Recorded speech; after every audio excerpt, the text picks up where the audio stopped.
Right. Checking the mics. Checking the mics. Checking the mics. Check the mic.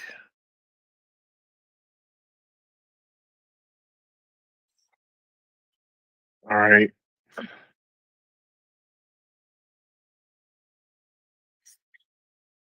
Do I have audio?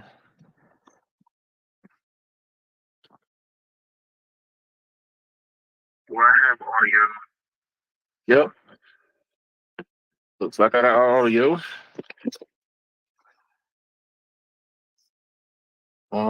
Give it a few more minutes. See who pops into the room with me. Let's see. I missed last week. Oh, worked with a call in last week.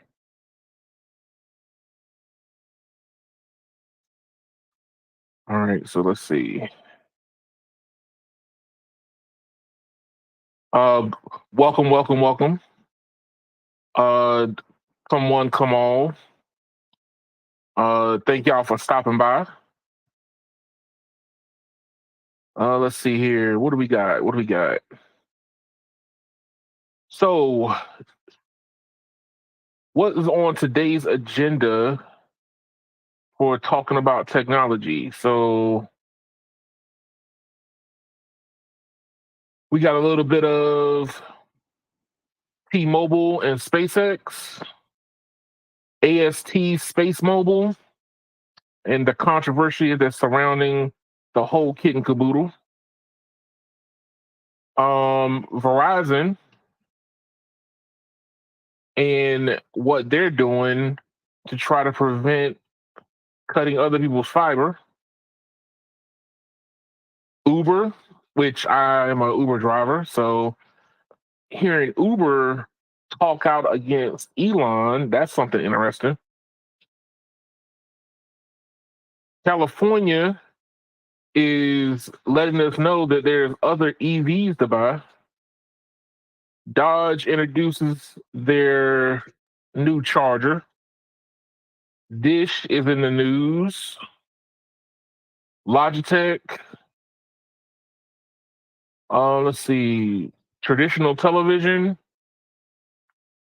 and electric vehicle batteries. So that is what we got on deck. Hold up. Hold on one moment. Give me a second. Give me a second. Do do do do do do. Hold on, Sneed. I see you. Where's my Where's my link?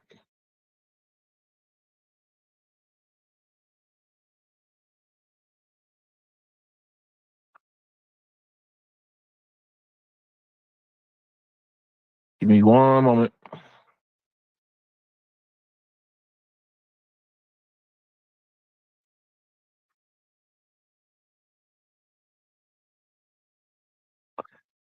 I have to do it from my phone.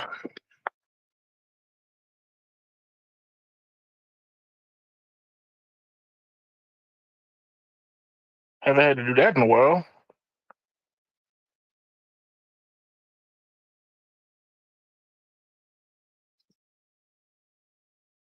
Hey Sneed, I think I added you to my group.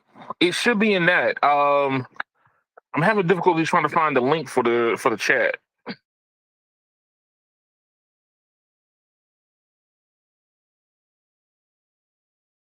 Where is it at?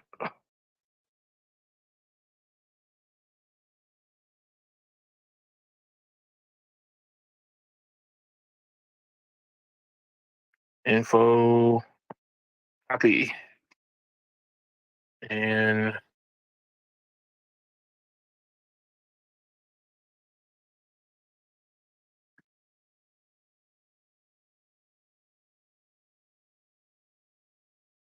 hold up. Come on, come on, come on. All right, I'm trying to send you the link now.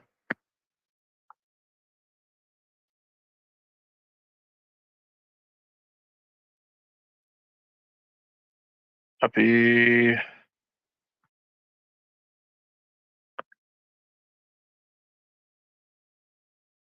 Paste. All right, I just sent you the link.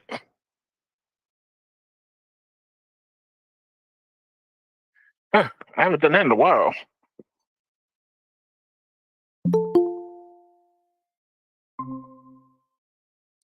Mr. Sneed is in the house. What up, Keon? What's up, sir? How you doing? Oh, well, you know me, man. This is your night off from work, I'm guessing? Yeah, this is, I take Sundays off. Yep, you're pretty consistent on this, so that's good. Trying to, man. I had to work last Sunday, but I probably shouldn't even try. But that's a whole long story. Bro, when I used to work Sundays, when I drove for Uber and Lyft, it was mostly just for the Browns games. So I'd work like I don't know, it'd be like the late morning, and then, Yeah, like post game, do all the drop offs and stuff. A little bit of but you game know what? goers, people going out to eat. Game days are hard. I don't think people really quite right understand how hard it is to try to hustle the game day. Like FedEx Field here for the former Washington Redskins. Yo, it's hard just getting over there and picking people up. Yeah, And coordination is very difficult. you might be able to get maybe one or two runs. That's if the people are waiting like they're supposed to. Yeah, true that. But then you can hang around, like if it's a win and it's early in the day, then people are still hanging out around the stadium. They're going out to eat or they're doing more drinking at the bars or whatever. Yeah, but if it's a loss, people start leaving early. Then you might be able to dip 3 times, depending on how far they go. Yeah, if you're only going out a few miles, you can make a couple of runs. But if one will take you out 20 miles or something, Yeah, you're not that's going. You're kind not of coming back. yeah. Yep, I remember those days, man. Oh man, yo. So how's everything going, sir? I don't get a chance to be on your podcast. I'm always working, but I do be following. Yeah, me and Brian will never be able to see eye to eye, sir. No. Me and Brian will never be able to see eye to eye. It's not mandatory or anything to have to see eye to eye with everybody. It's just unrealistic. Well, I think that sometimes we do get into our own camps a little bit, and we all kind of want our favorite team to win, which is Mm-hmm. all good. I think that it's good for the consumer with more competition, but I think that sometimes it can get to the place where it's like maybe a little too much, maybe a little, Yeah, just a smidge. yeah. I'm good with it though, man. People have their preferences. It's all good. That's true. No, I mean, hey, I look, mean, everybody know what my preference is. well, it's good for you. You like it. I mean, I can't blame you. It's been solid for you. They haven't done you wrong at all. Well, I'm not going to say they haven't done me wrong. I look, Well, companies are they're doing you companies. the Look, best, I think, out of all of them, right? yeah, They I'm serve you not. best, right? I say that companies are companies, and eventually, just because you haven't been the product of their ire yet, Yeah, it could eventually happen. Right. it'll come down the pipeline. Yeah. But hey, look, from our conversation the other night, I'm kind of glad you jumped in because I had to do some more digging, and no radio's supposed to be joining me, but he might be doing family things. But I uh I went and did some more digging around, try to Mm-hmm. pull up the articles for the said subject, which is T-Mobile and SpaceX. I know that you have been spearheading the getting the information out, so I'm kind of glad that you're here. It's an Cor- interesting topic, man. I mean, well, it's an interesting. it's a cool frontier. Like it's something unique and innovative and difficult. So I'm following it closely because I'm not. It's not something that's ever going to really probably impact me much, personally. But Oh, I'm all about tech, so I mean it intrigues me, you know. true. I look, the reason why I find it intriguing myself is number one, the fact that it's been thought of and is it possible to be done. I was watching this. I was watching a Discovery documentary on how they can make power, like pull power from space and bring and beam it directly to Earth. So the Mm. possibilities could be done. Like you can have a power generator in space that gets all the solar and then it beams it down microwave all the way down to the Earth. They showed that it can be Mhm. done. So the fact that we're doing radio frequencies the same exact way, even though there's some points of contention around it, but the concept behind it is very interesting for me personally. So, I think the most impressive part is that we don't have to buy a satellite phone, right? right, Because like that's typically been the underlying factor is I got to buy a separate phone that's gonna be big, chunky, you know, like a brick. But now it's gonna be just like my regular smartphone, and it's gonna get me connectivity if I don't have it. So it's right. I think that is a small miracle in and of itself. It's nuts. Well, the fact that I think the technologies have evolved over time. So we went from geostationary orbits to where now where our technology's gotten to the place where our satellites don't need to. We could put a lot of satellites up and do the same exact thing. Mhm. So in those drastic differences, you start seeing, oh, what's the new capabilities that you can start doing. So I'm fascinated by it, a lot of it. That's the reason why I want to talk about it. Here, let me pull this up so the people know what we're talking about. All right, so this one is from Ars Technica.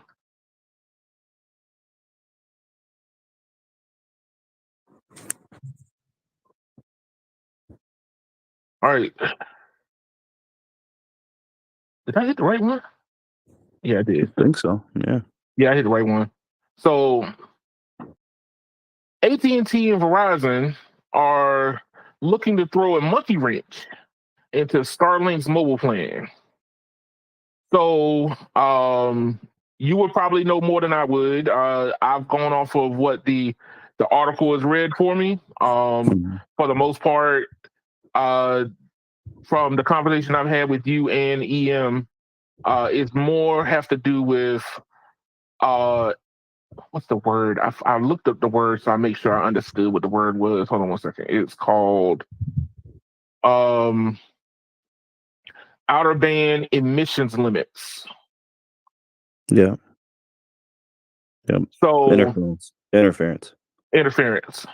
Mhm. So with Verizon, AT&T, now I do think that it's kind of hard for them to kind of I go underneath the premise of kind of last minute scenario because they just filed this and this got picked up on 8/15/24. So I give it a couple weeks because a lot of these publications they're gonna be behind.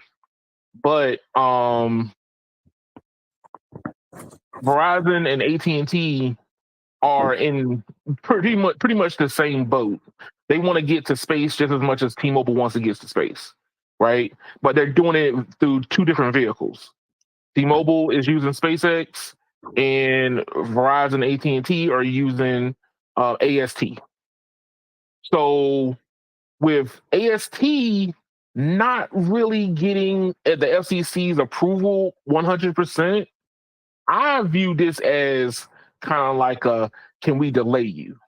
Not stop you, but can we slow you down? Now I know that you probably have a different opinion, but I went back and found the article for it was on PC Mag. Let me make sure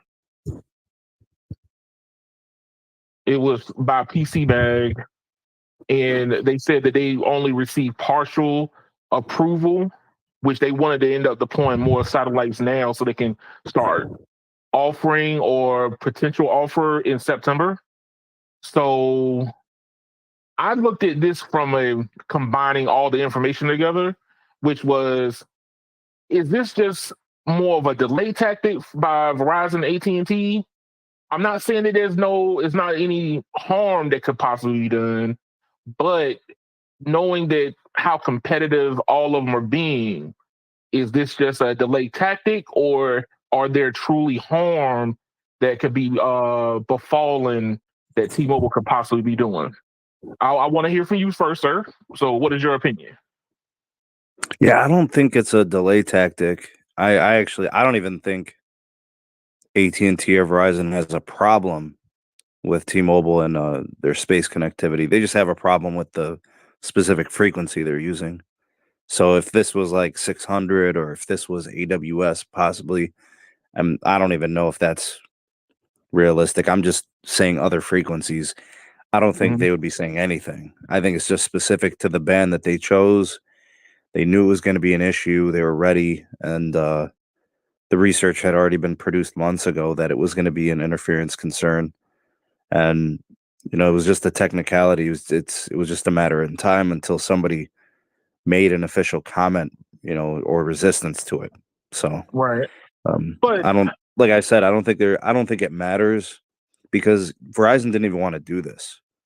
So I don't like that to me doesn't seem like it would be the most likely scenario. I think the most likely issue is simply the frequency that they're choosing is going to make this really problematic for a lot of networks.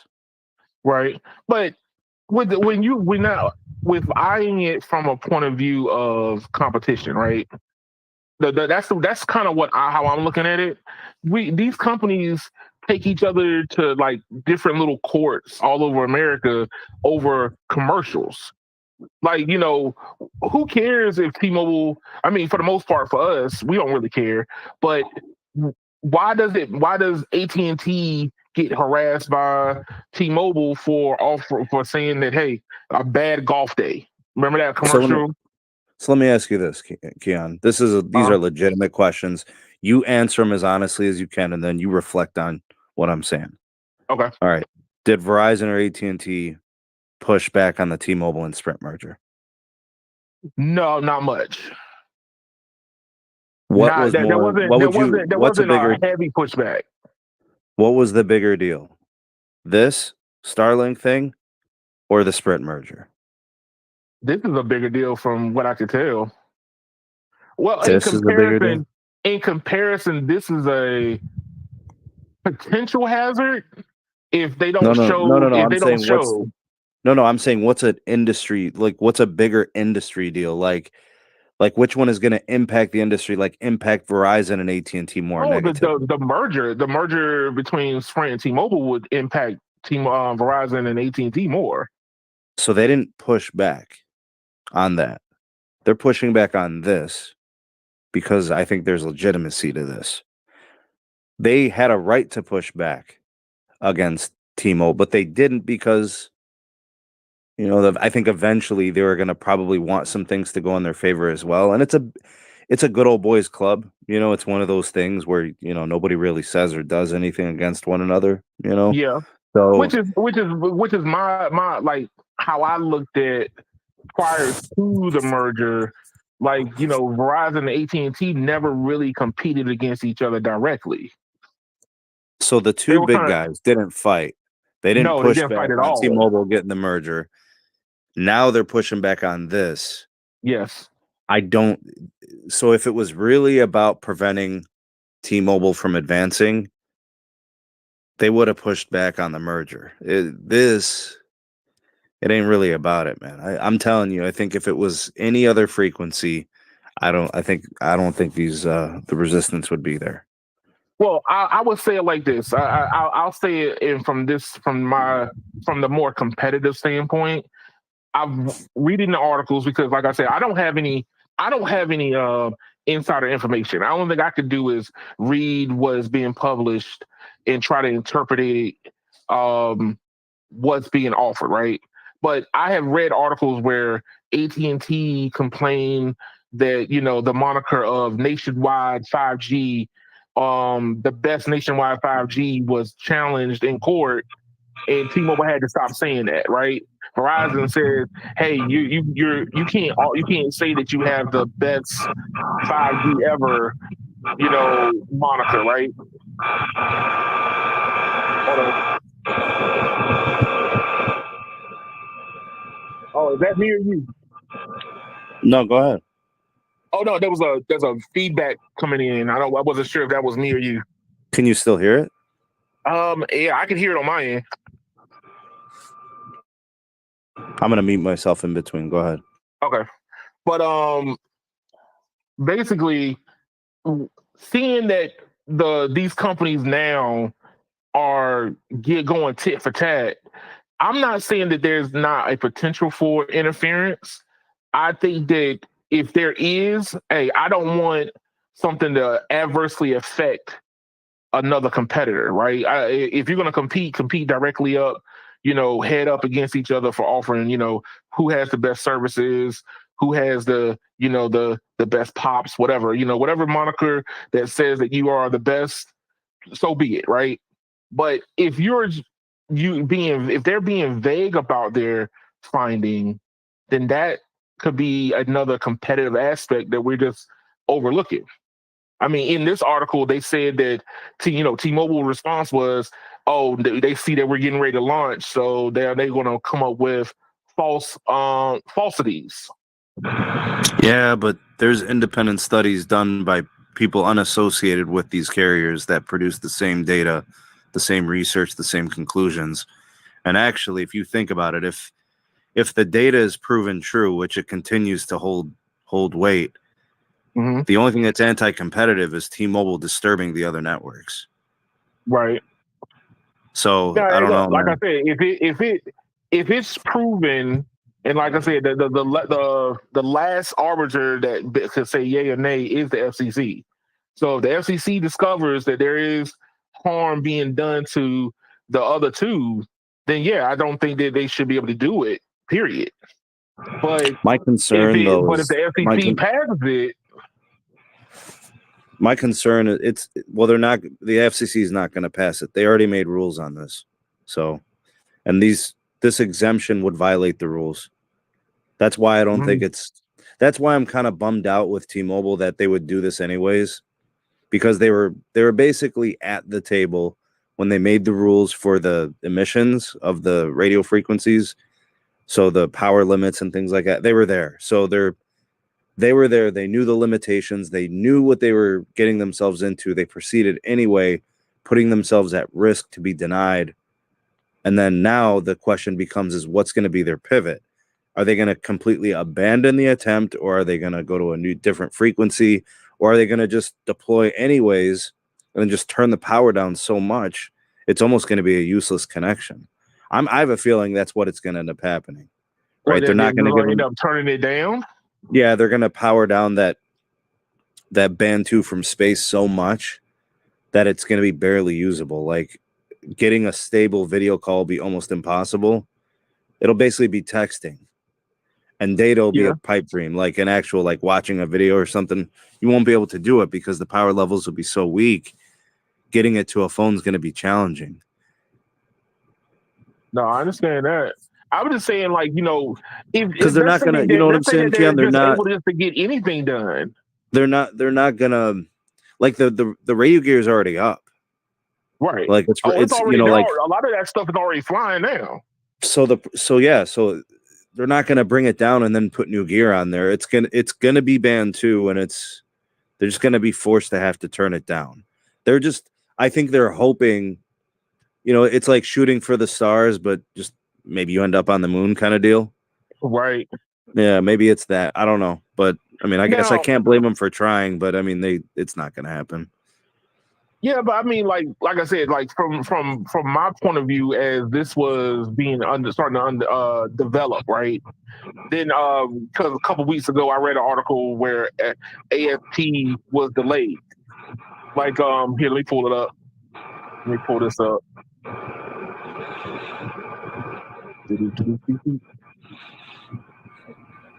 And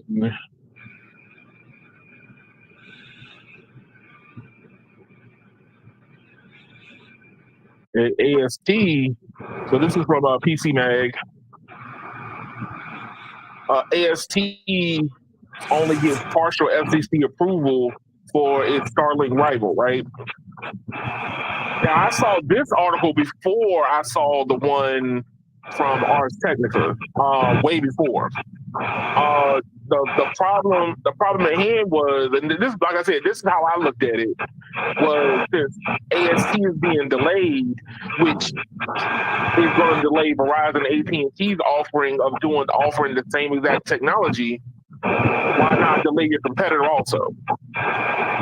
So now, like I said, I don't know. I don't have enough knowledge to be able to definitively say if they're going to be able to. Like, EM sent me another interference issue, which was space base, right? I read through it. I didn't read the whole thing, but I read enough of it to get the gist of what they're saying. The fact that AST is being delayed for what they want to do, I saw that as a kind of a direct admission, like, hey, look, we don't want you to get ahead of us just yet. We should all come out at the same time. Yeah, I don't think it's that. I mean, I think they're launching. I think the plan is to launch like 60 satellites, and they want to do, what is it, like the first initial 5 or 6 or something? They And want then to launch 45 to 60 commercial satellites, but the FCC is relocating them to like 5. yeah, I think what they want to do is they want them in phases, right? They want to see what it's like with 5, and I actually like that approach. I don't like the major dumping. I think it should be done sequentially, in order, increasing capacity with time. I don't think putting it all up at once is advantageous unless you're using those satellites for other things as well, right? Multi-purpose, then I guess it's different. But if it's going to be solo for the service, I think an initial deployment of a handful, you get some beta testing, right? You get a little bit of experience, you get some data to kind of look back at and check out and see how it performs. And then you Right. kind of do your mass launch. I think that makes more sense. That might be what the FCC is thinking. And I think the FCC is smart to do that. They want to be careful. You don't want to encroach on other frequencies that are being broadcasted from space and also to terrestrial. So I think that's Mm-hmm. actually smart. I think all these space carrier things, like, as much as we want it and we want to see them, maybe they just do have to kind of be a little more careful about being gung ho, more calculated, more careful. Because if they disrupt terrestrial services, it impacts our usage. Right. Like, people start experiencing poor performance and degradation of service on regular cell coverage. So I'm kind of good with them pumping the brakes. They probably just want data, is what they want. They want to see how it performs. Yeah, yeah. Oh well, I mean, a large chunk of it is, and I don't. I presume you probably don't follow a lot of the space news as much, but Starlink has been under scrutiny because of their constellation showing up in like I can't even speak, space telescopes, Yeah, I've and been following it. Yeah. possibly adding too much light emissions to it. So See, you're those are talking the about things. Those are the things I'm saying is like Elon is he's a gunslinger. I respect what Elon does. He's literally shooting for the stars. It's right. respectable, it's commendable. I mean, he's innovative, he's motivated, he loves money, he's driven for success. But sometimes these agencies, these governing bodies, they have to do their job, and they have to slow things down so that it doesn't create problems, because there's other entities involved, and their services and operations cannot be compromised or disrupted. Right. Hey, which is totally understandable. I'm on the magnitude of, hey, um, do your due diligence, make sure things are safe and whatnot. But yo, you can't tell me that the cellular industry hasn't become 10 times 10 over 10 more competitive than it was, 5 years ago. Yeah, it is. But the point of all this is these companies can't bypass the requirements. Like, one of the requirements was SpaceX, Starlink, and T-Mobile had to produce a study that showed that there wouldn't be interference. They didn't provide the study. So that set them Okay. back. They were supposed to have their service launched like right around now, and There they, was a delay. It was they said they wanted to do it a year. They wanted to do it a year ago, but it's been like a year and a half now. yeah, they weren't because they didn't produce the study that was required for the FCC to give them the green light. So that's on them. You know, you can't jump the line. There's a process, right? And Right. I'm not. Maybe that's a question worth asking. Is the process correct? I'm assuming it is. I mean, I've never been an FCC commissioner. I don't know, but I'm just saying they didn't do their part, which was to produce a study that showed there would be no interference. Right now, it's T-Mobile and SpaceX saying it doesn't produce interference, but there's no study to show it. Meanwhile, there's independent research showing there is interference, and then they have studies from Verizon and AT&T showing interference. So that's 3 versus 0. You see, so it's going to be Yeah. easy for the Now FCC to deny them because of now that. they do have to respond in the next couple weeks, because the Verizon and AT&T have sent their formal complaint, and T-Mobile has to respond. Now, I was reading further into, I think, the Ars Technica article when they were talking about it, and they said that T-Mobile does operate PCS in different blocks also, so they would have the data if there was any major interference issues, right? I mean, I like you're talking about the testing, the studies. Yeah, yeah. No, well, I understand everybody's going to have everybody's going to have different studies done. Period. We're going to have independent. We're going to have in-house studies done. All these things are going to start popping up. And Well, understand, their duty is to provide the FCC with their studies, right? and then the FCC reviews the studies, and right, and I think what you're saying basically with them having other licenses in PCS, the Yeah. different blocks, you're basically saying if things don't work out with the G block, they're going to use a different block, but then that requires a whole new set of studies and Well, data and testing. not necessarily them using different blocks. Not so much as that. What I'm saying Oh, it is we if T-Mobile operates in on other PCS blocks, then they would be able to offer studies for themselves showing that, hey, our studies show there's not, right? It'd be like study versus counter study. We all gonna you're gonna always have somebody that's pro, somebody's gonna be against, and everybody shows their numbers and whatever, right? T-Mobile goes, hey, on our network, hey, with the satellites overhead and it's operating, we can show you where we were and all this other stuff, and we're operating, the I'm not sure which band block it blocks, but or causes interference, but let's say T-Mobile operates the A block or the B block of what's being potentially offered up as interference, and they say, "Hey, look, on our network, it's not interfering," and then AT&T goes, "Well, on ours, it is." yeah, but that's the thing is like if the interference risk is real, which we Uh huh. that's all that the current data shows. The the degradation and the loss of throughput will impact every license holder in the adjacent band or the adjacent subblocks. Right. T-Mobile will actually be degrading their own LTE band too in this. They'll be impacting AT&T as well as Verizon and even US Cellular and C Spire. Like they all hold, you know, PCS spectrum in the neighboring subblocks. So it's just like scale, like it would be in certain places. So for example, um I think AT&T has like 35% of the country that's going to be impacted by this potentially in interference. Right. I think Verizon's like 25%. And then there's like some mix of US Cellular, which I think is like 5 states, and then C Spire's like 2 states. So like What's T-Mobile's percentage of it's uh probably pro- like probably like 35% of the country, 40%. I was looking at the map on Spectrum Omega. It's a pretty sizable chunk. mm, Yeah, so it's That's why I think the willingness to do this by T-Mobile is, I think, arrogant, cocky.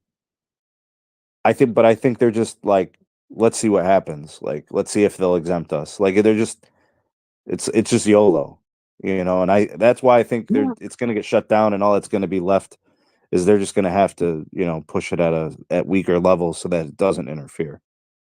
Which, you know what, I mean, understand, one of the things I have, as I've been reading about it, I do think that AST's approach, it will probably end up being a lot more superior due to the fact of how much spectrum they can offer up to get it done. But I mean, yo, it's the competition side, man. Any little thing that you can offer that's better than your competitor is up for grabs now. Like, T-Mobile can start offering, you know, free Gucci bags. Verizon, AT&T, if they think that their clientele is going to want the Gucci bags, they're going to try to figure out something. That's kind of how I look at it. Like, yo, I mean, look, you report on the same stuff. Tech Life, we all be reading these articles, man. These are tit for tat now, and they've only increased. I mean, what was it? Like I said, AT&T's bad golfing day. I didn't even. I saw it and I just dismissed it. I was like, you don't even have the service up yet, but T-Mobile said, hey, cease and desist.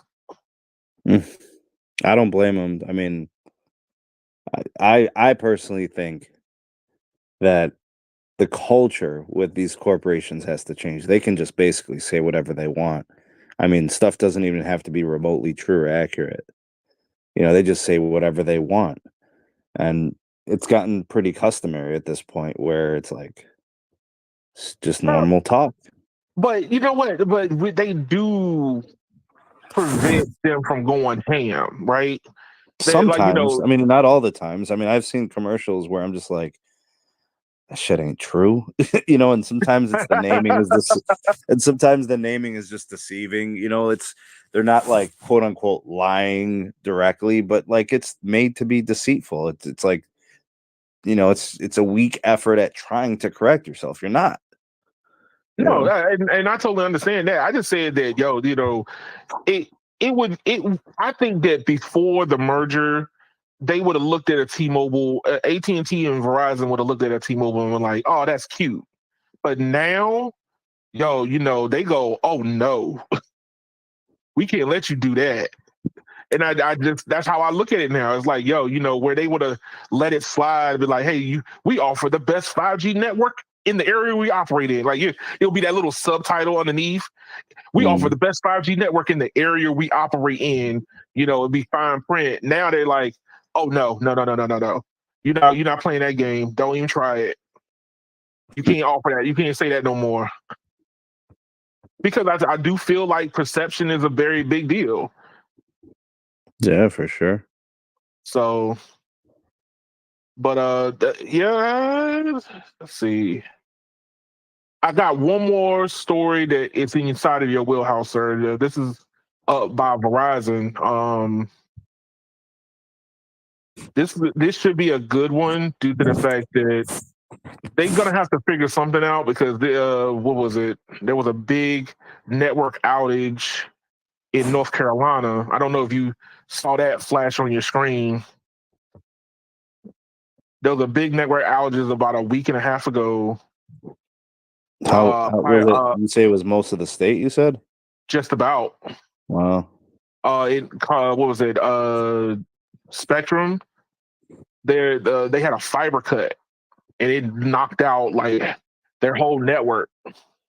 But the problem was and this is just insider information from what I read and heard from other people, which was they had a cut and then there was another cut at the same nearly the same time. It was their redundancy cut that they were relying on because when that went down, they were like, all right, cool, we're cool. We need to go find this problem. But then another construction area cut the redundancy. Oh, damn. So you got so here. They had a good backup plan and things were cool, but then even that one failed. Then even when the backup plan fails, it's bad. Yeah, But that's tough. So like here, Verizon digs into how to prevent fiber cuts from happening, which I find this weird. I thought that we do have ground penetrating radar, but apparently none of these companies use it. Damn. This is what I'm trying to. I'm understanding. Like I'm a super nerd about space stuff, right? Uh-huh. There was an article that just popped up, and somebody was talking about how they discovered there's liquid water on Mars, and you go, well, how the heck do you find out? Ground penetration radar. Oh shit. They That's launched cool. they launched a probe, and it basically can look into the Earth Yeah, it into scans. the Earth and find stuff, but they don't use this to not cut somebody else's stuff. What kind of radar frequency is it? Like infrared? No. It's got to be like I don't know. I'm not sure how it works. I know it's radio. It's radio based. It's got to be Okay. like real deep. For them to be able to find water on Mars in like over a couple of kilometers deep. The fact Well, that you're able to do that, but I we think can't. I think the preliminary readings were they found depressions in like the matter there, like the dirt or whatever the soil, whatever it's considered there, whatever the material is, the base Yeah. material. They found like depressions in it that would indicate that water was once in those depressions. So Yes. if water once existed, it may still exist, right? Yeah. Well, they saying that because they were able to look into the ground, that there's possibility that there's water aquifers underground because like Sure. Yeah. you know how we on Earth we got groundwater. Right. So we have water that sits underground. So the Yeah. same premise can be said about another planet. Yeah. Absolutely. So like I said, the problem is they found this kilometers down, but Damn. a lot of these utilities are only buried 6-7 feet deep, and they still cut it.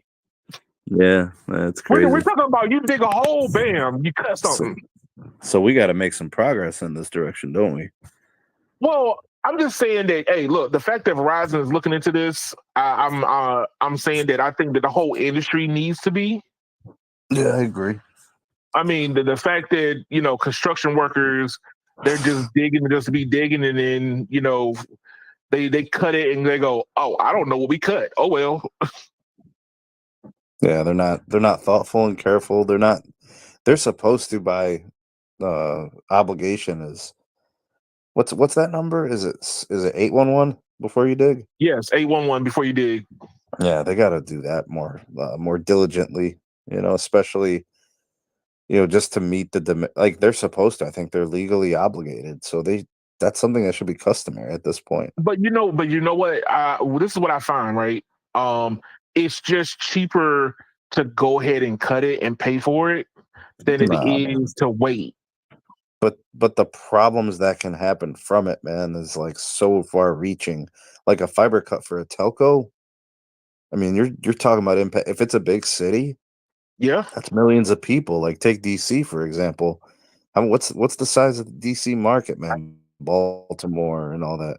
I mean the information that flows through this region is huge. I mean, you got Reston, Herndon, a lot of the what is it? A lot of the cloud sits here near DC. So Do you think there's 10 to 15 million in the surrounding counties?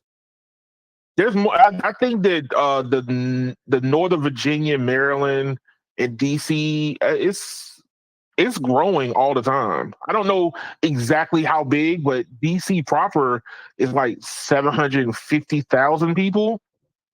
But it's in such a small spot. Yeah, you guys are packed. Yeah, man. There's so much data flowing through those pipes. If those pipes become damaged, we're talking about the main fiber transport.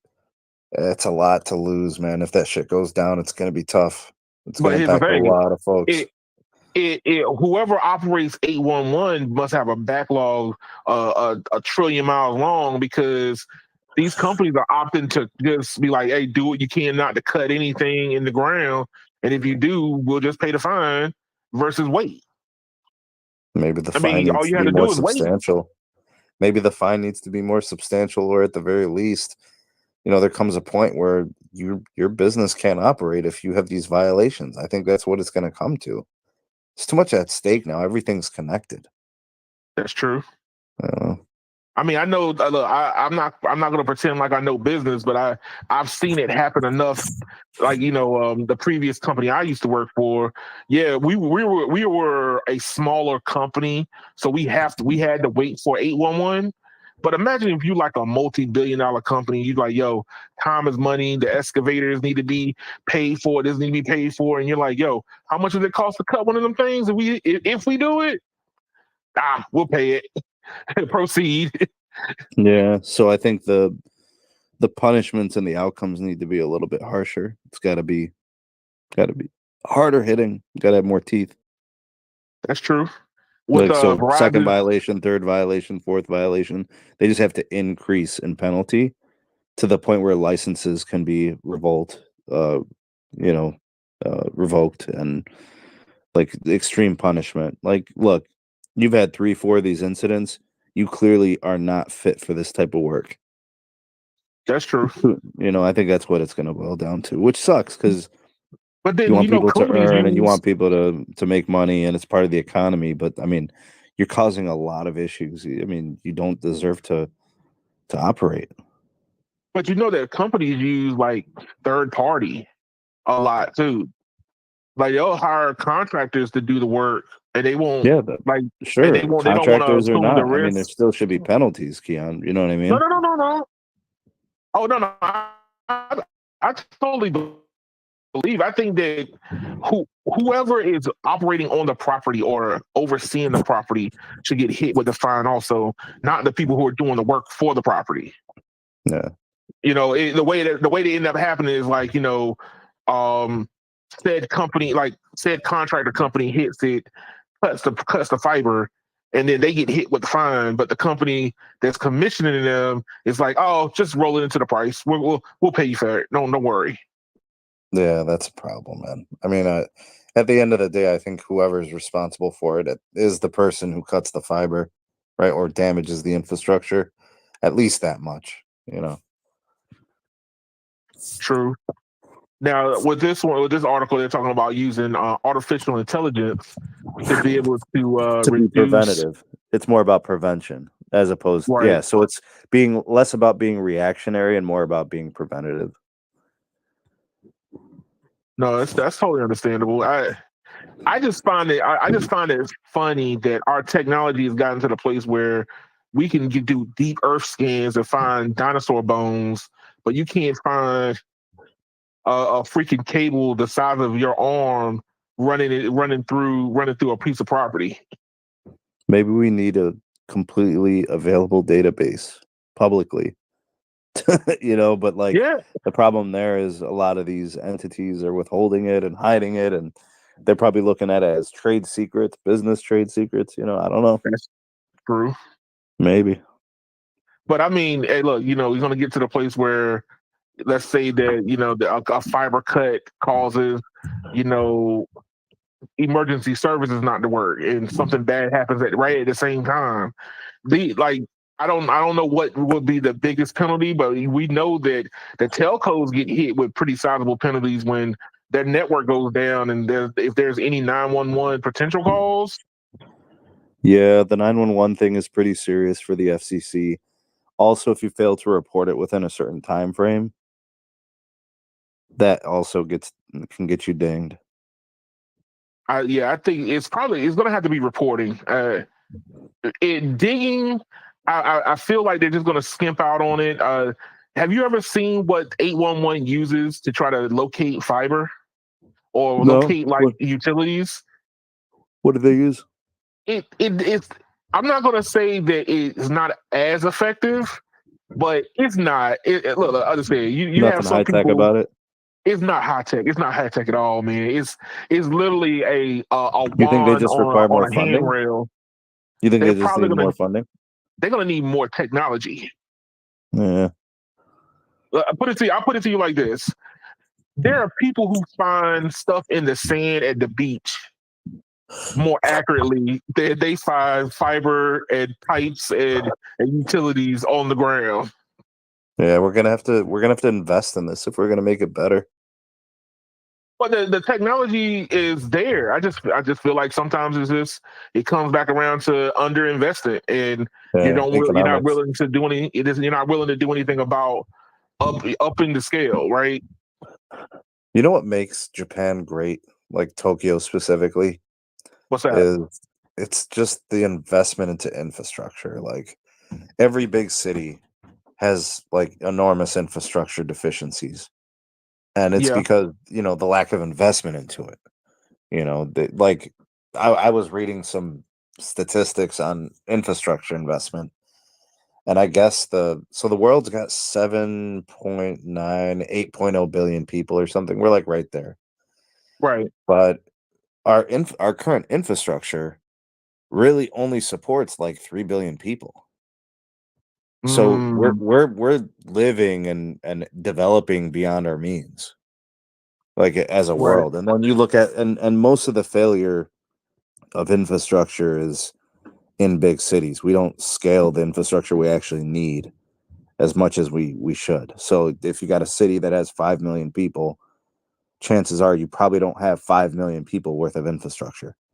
That's true. Right? You're there, and that's why things are constantly failing, and that's why things are difficult to repair, and that's why the repairs are costly. And because there isn't like proper maintenance, there isn't proper reinvestment. Nothing is up to date and modernized, right? So like that's really the issue. Oh It's no, and that's what I'm kind of seeing here with this is you're not using the tools that are required to do this effectively. So therefore, when things go wrong, they go really wrong. right. I mean, drastically wrong. I don't look. Don't get me wrong. Like Washington D.C. suffers from that drastically, right? So Most cities, Keon. Like if you go to New York City, same thing. If yeah, you go to Chicago, same thing. And certain parts might look good, and certain parts might have some decent modernized infrastructure. But generally speaking, holistically, there's major deficiency. right. I just, you always tell people as I'm, driving people around, like Washington D.C. suffers from what I call the everybody comes in to play, but nobody stays there. It's how it is in So, Cleveland, Keon. The suburbs are wonderful, and then the actual city is it's a dump. it's something that like you said, it does. 811 needs to have more teeth because these networks are getting knocked out more and more and more.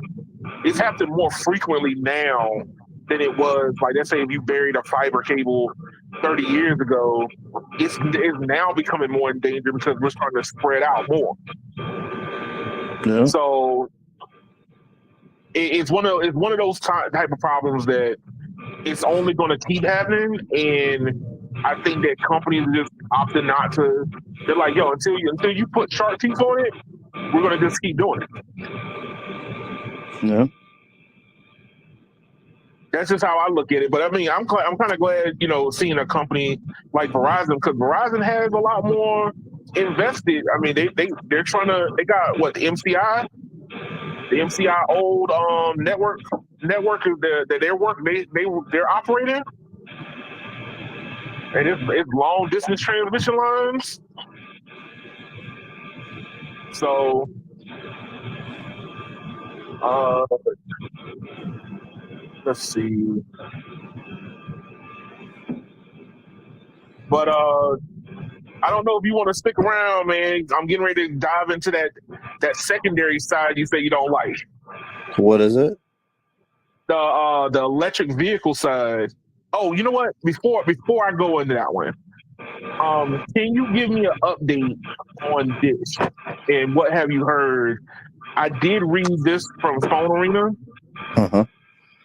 Hold on, let me pull this up. What have you heard outside of what's being publicated? In regards to, Them going to survive. oh, it doesn't look good, Keon. So here, Dish finish its 5G network before filing for bankruptcy?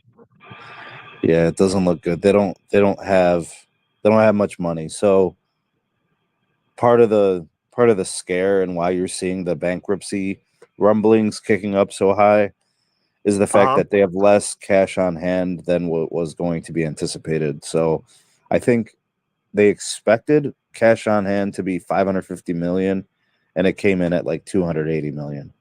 That's a Ooh. huge difference, right? So like 580 million cash on hand is nothing.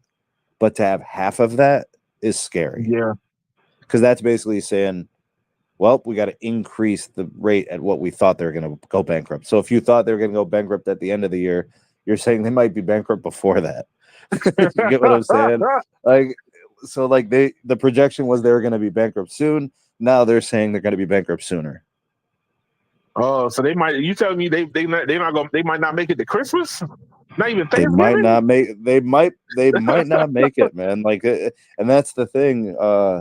You know, if that's what they base their estimations on.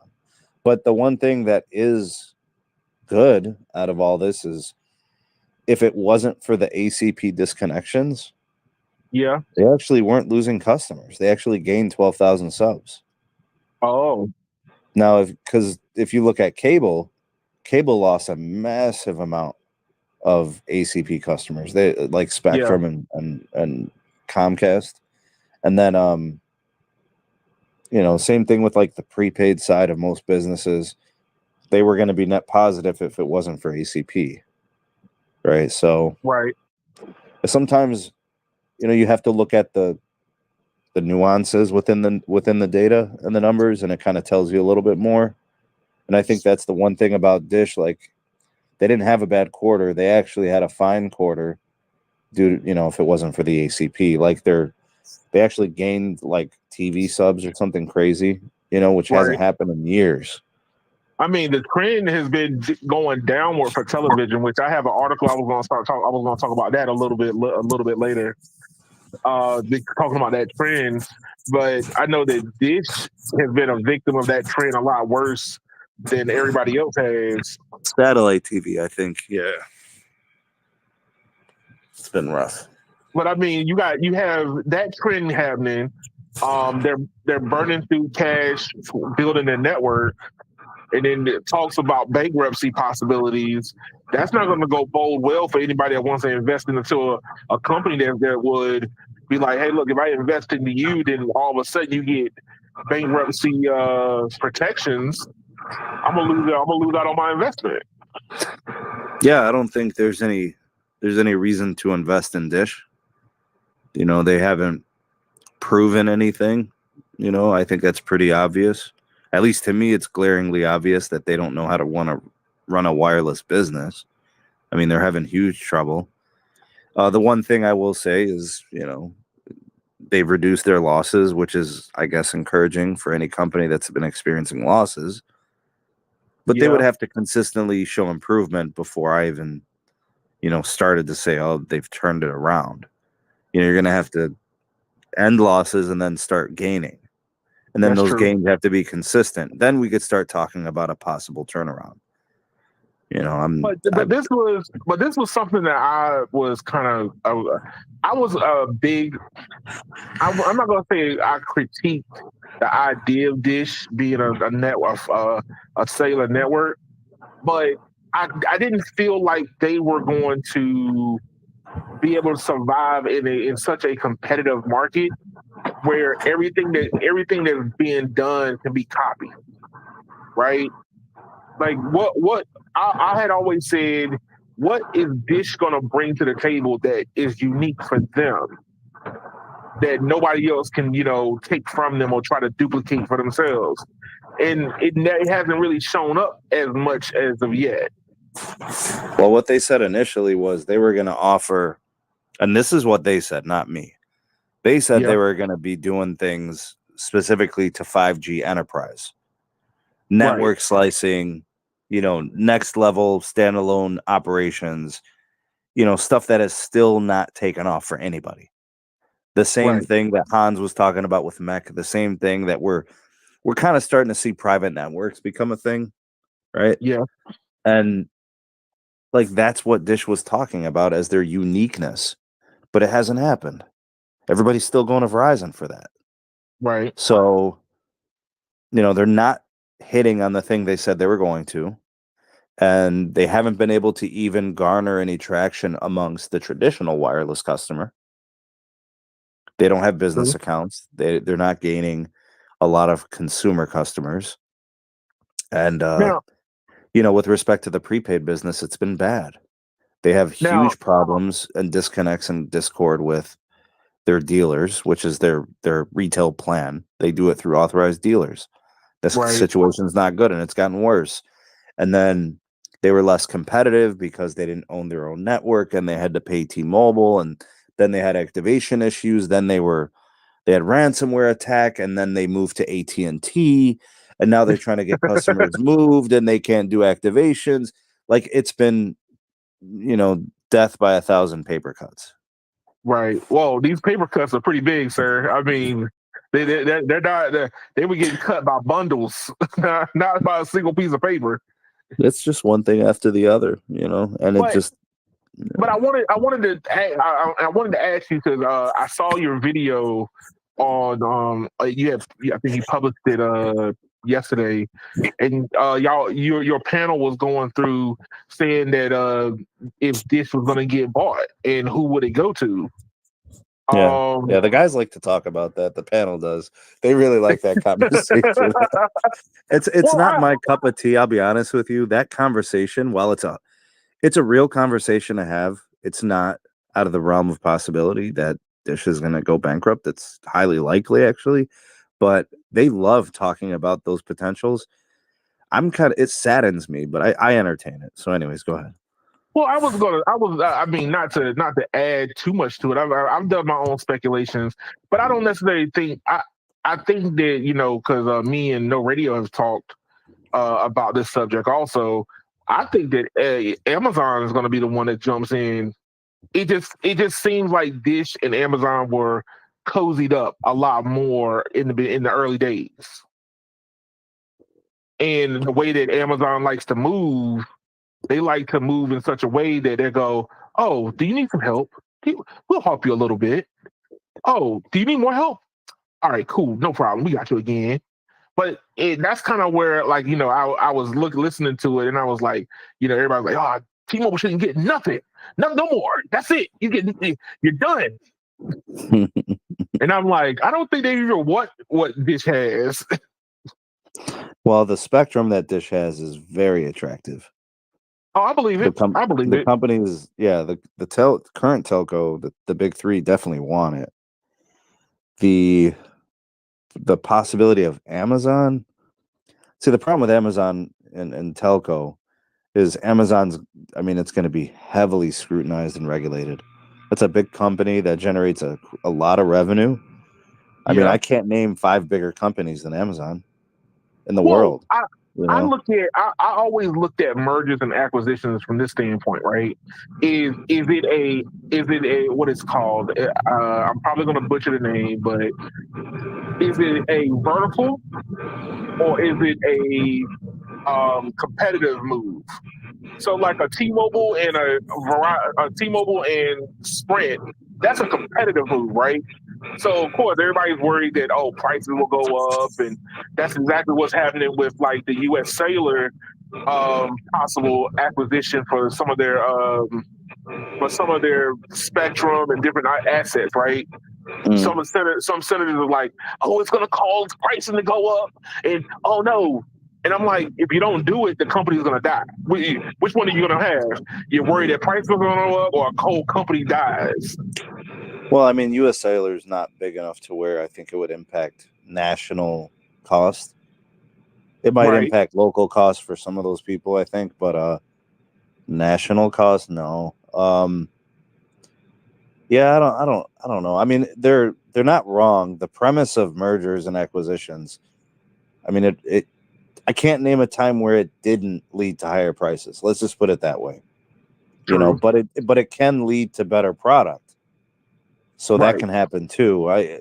That's why it's not just one-sided. Like, it's not good to just make it a simple, this is what's going to happen. Well, yeah, you could have that, but then also have this too. But So two things can be true. but the reason why I speculate it's probably going to be Amazon that comes to the rescue is they can come in and get Dish at a completely cheap price, right? They already see the operations because they provide service for them for the cellular side. So they Yeah, see I just what don't. the I what the just don't company can know. do. I just don't know because like operating a network requires major scale for it to be profitable, and that's what Dish is teaching us. If you Yeah, don't scale huge and you don't sell huge, it's a fool's errand, you know. And but that's like T-Mobile didn't start making money until like the last couple years. Like they just became free cash flow positive to show you right. how long it takes to scale and get the right margins, and all the growth didn't mean anything until you started making money, right? But So here, it's but what about this? What about from this standpoint, right? Dish has a network, but they don't have any network or customer pool. But who does have a customer pool? And Amazon. So if Amazon sits there and I'm goes, not "Hey, I'm Keon, I don't think you understand my premise. I'm not questioning if Amazon would work. well, I'm I'm just saying that questioning if what they'll is allow missing." it. Like I said, the allowance part, I would say it wouldn't get scrutinized as much because it's a vertical. It's like Wow. Amazon is Okay. just See, I don't adding see. something That's the to thing, bro. what they That's the already thing. had. That's risky business. I mean, I don't see it your way. I don't view it as they're going into somewhere greenfield and it's going to be good for the market. I think that regulators and people like Elizabeth Warren, and they don't look at it that way. They look at it as these evil people, these evil companies are ranging their tentacles into all these new places. I don't like it. That's how they view it, bro. uh, I mean, hey, look, they view it like that, and guess what? You will have a whole wasteland of companies just sitting around dying and then bleeding out on the ground. The only way that stuff like this happens with like big companies is they have to concede certain things, make agreements on behalf of those regulators. They'll say, okay, well, if you want to do this, well, then you also got to do this, this, and this. Right. There's got to be some add-ons to it. Like, fine, you want that, we'll let you do it, but we're also going to need you to do this. That sort of thing. And I totally understand that's something I understand. I mean, they did the same thing with, with Sprint and T-Mobile. They made them divest the 800. They made them get rid of Boost. They made them do a whole bunch of stuff so they can become the company they wanted to become, and that's totally fine. My take is like, hey, me being even though I'm a Democratic person, I do not agree with Elizabeth Warren when it comes to this problem. Yeah, I Sometimes, mean, but that's the basic sometimes you need a premise of better the party, product. though. That's the basic premise of the party. They don't think about the positives of a merger or an acquisition. They just say, on principle, this is going to lead to higher prices, right? That's how they look at it. Mm, me that I look I would not know what would happen if a dish goes into bankruptcy and come out the other end. I mean, nobody companies might want to invest back in them again. We don't Well, know. check this out, Keanu. Listen to this possibility. Uh huh. Let's say Dish goes straight liquidation and the assets get auctioned or sold. Right. The assets are going to go to the three carriers who have massive existing infrastructure. So basically, they'd be climbing up towers, Uh adding huh. new radios. Some of them, you wouldn't even have to add new radios, right? You would just have the additional bandwidth ready for an over-the-air update, software update. Yeah. It would instantly improve network performance for three carriers and all of their customers. So the outcome of Dish going bankrupt isn't necessarily a bad thing. It isn't necessarily a good thing. You just have to kind of see what happens. There's versions of this that would work out well for us. And there's Yeah. versions of this where it doesn't. I mean, hell, we got one of the versions that didn't work. Dish doesn't work. They've That's they've true. it's been a small miracle that they built an incredible network so fast, but nobody's on it. All right. So I got this. Somebody just message. It says that this is from MJ's MJ9. All Amazon wants to deal with the grind of building a traditional network. a national network. I think they're the only ones that would be able to build a national network. Nah, see, here's the thing, bro. This is a company that runs AWS, where profit margins are like 70%. Right. And they've worked like day and night for the last 15, 20 years trying to make their retail business profitable. So like I'm kind of with him. I don't think they're in the business. Like if I was Amazon, let's say I ended up with the Dish network and Dish assets, Yeah. I would also form a secondary roaming agreement with either T-Mobile, AT&T, or Verizon, I would do because the you'd need same it for exact roaming. thing. Yeah, and then I would Oh just yeah. what I have is what I have, and if I can do the economics of building new towers, I have to say, well, if I build a tower here, I need a return. Like there'd have to be a reason for it. Like I Well, would build okay. a tower where there's like a hub, an Amazon hub, or Yeah. I would be installing fiber in places where I've got data centers. Like that's the Yeah. only thing that would make sense to me. It would have to be synergistic. There would have to be multiple reasons for me to be building a network in a greenfield place. I look at it from the way that they moved. So my wife worked at the post office, right? Uh-huh. And she used to tell me how like all these Amazon packages used to come in, but now they don't come in as much because Amazon moved away from relying on FedEx, UPS, and USPS and started delivering their own. Yeah, But they didn't get to that point overnight. They didn't just wake up one morning and it say, you took know what? years. It took years. Yeah, So it I took look at it. years. So I look at it this from a point of view of like, if they were the ones to come in and scoop up Dish, you don't really have to start off from scratch. You need to be able to supply network access to the vans that you already have in the field. I mean, they're using somebody to communicate with these vans. So whoever they're using, I mean, you can see that as being like a supplement of saying, hey, look, we can eventually use our own. Yeah, there'll be roaming, but roaming will be way cheaper than it would having a contract with a Verizon or AT&T or even T-Mobile. And I also think that the consumer customer is kind of pointless. I think they should be looking at the business operations. I think, private networks and stuff like that makes more sense True. for Amazon. Yeah. I mean, that's true. I mean, look, with their server business and then possibilities of operating, Mac and offering different services, because we see companies moving into the services market, right? Different companies are moving into these services. I think that it would be a logical idea that Amazon would come in and scoop them up. Like I said, this is my opinion. I mean, divvying up Dish's asset among the other three would kind of be like overkill, right? Yeah. Yeah, it would improve. It would improve in certain segments, but overall improvement, you do still need competition. I mean, shit, if anybody was going to do another network, it would have been Google, and they didn't even try. They Oh were no, like, yeah, Google. we'll just roam on T-Mobile and Sprint and US Cellular. Look, Google has always been the we'll do just enough, but don't want to rock the boat. Amazon is like, yo, we will kick whoever is in our way in the face. That's how I look at Amazon. They're like, yo, if it becomes a need, we'll take it. Whole Foods, buy it.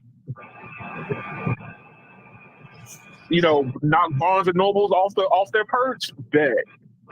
Yeah, I remember that. Yep. Barnes and Nobles and was it Walden Books and I forget the other big name one.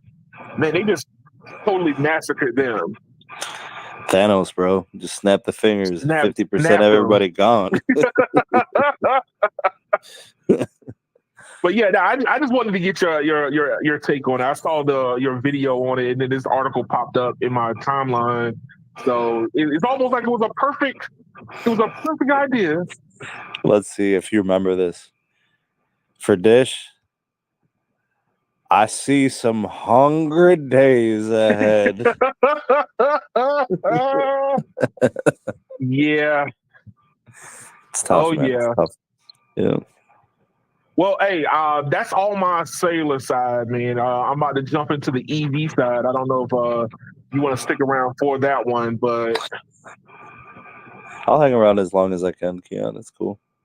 all right, cool. So, you seem like a very admirable car guy, sir. I like cars, I guess. Ones that don't lose a lot of value. That's my pet peeve in cars as a consumer. I just don't want the value of my purchase to fall off a cliff in the first couple of years of ownership. I understand. I understand that. So, But when it comes to like technology and stuff, it's pretty amazing how far cars have come.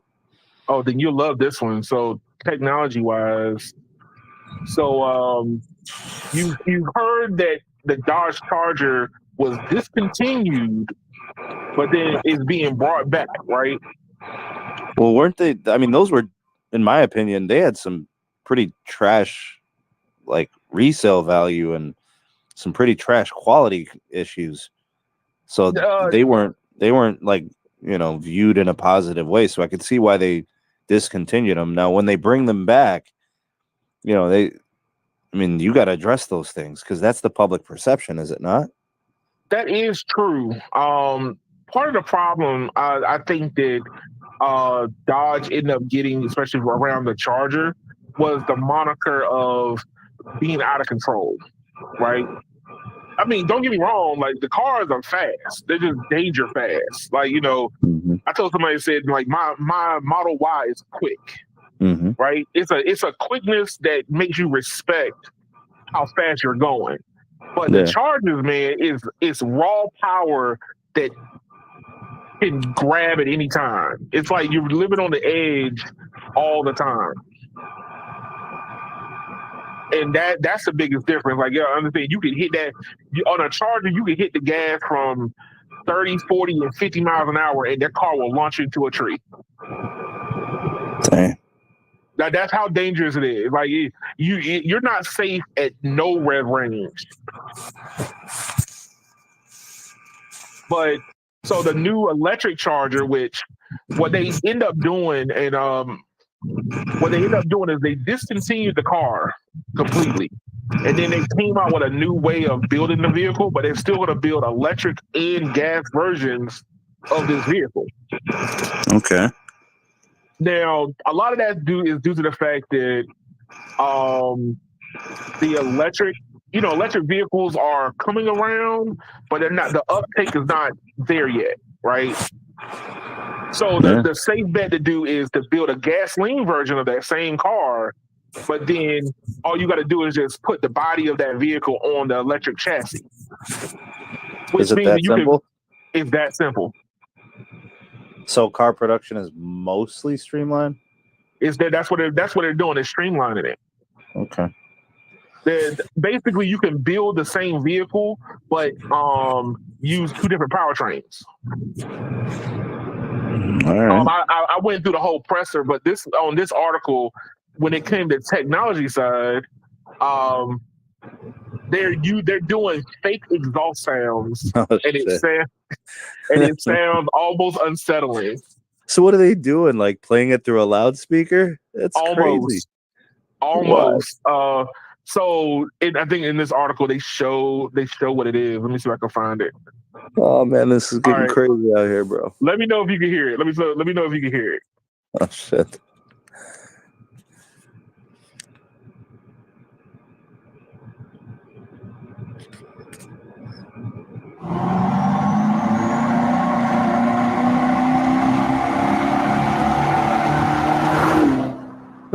It sounds just like it. Yo. But here's the thing. In this article, they said that what it sounds like is the engine is not revving up. They just made it louder. Oh, so it doesn't have the tone. It doesn't. The tones are off. Ah, got you. But it's getting loud. I mean, it's roaring. It gets loud, but here's the thing: what you're listening for is like, when you rev the engine, you're listening for the tone and the pitch change, right? But you know what they're gonna need, Keon? They're gonna What are they need gonna do? AI to do this, bro. Oh, no. What they're gonna do is they're gonna sell you the upgrade to this because all this Oh is a damn. digital download. Oh damn. They're gonna be sending different versions, bro. You're gonna downloadables, man. Downloadable content, man. Hey, the what is it? The Kia EV9 has like 1,000 different what's name faces, the digital faces, and that's a digital download that costs money. So the face Yeah. of the vehicle changes depending on what you download. Monetize, bro. But Monetize. this is a monetizable thing. How do you want your vehicle to sound? That's wild. Oh, do Shit. you want a V8? Oh, we're gonna give you the V6. You upgrade to the V8 sound. Oh man, now it's getting bad. Hey, I'm just saying, a V6 supercharger versus the V8 supercharger. Who wouldn't spend $1,000 for the upgrade? Hey, ain't nobody else gonna know the difference. Yeah, that's crazy, man. Wow, what But a yeah, story. they said like, here, go further in.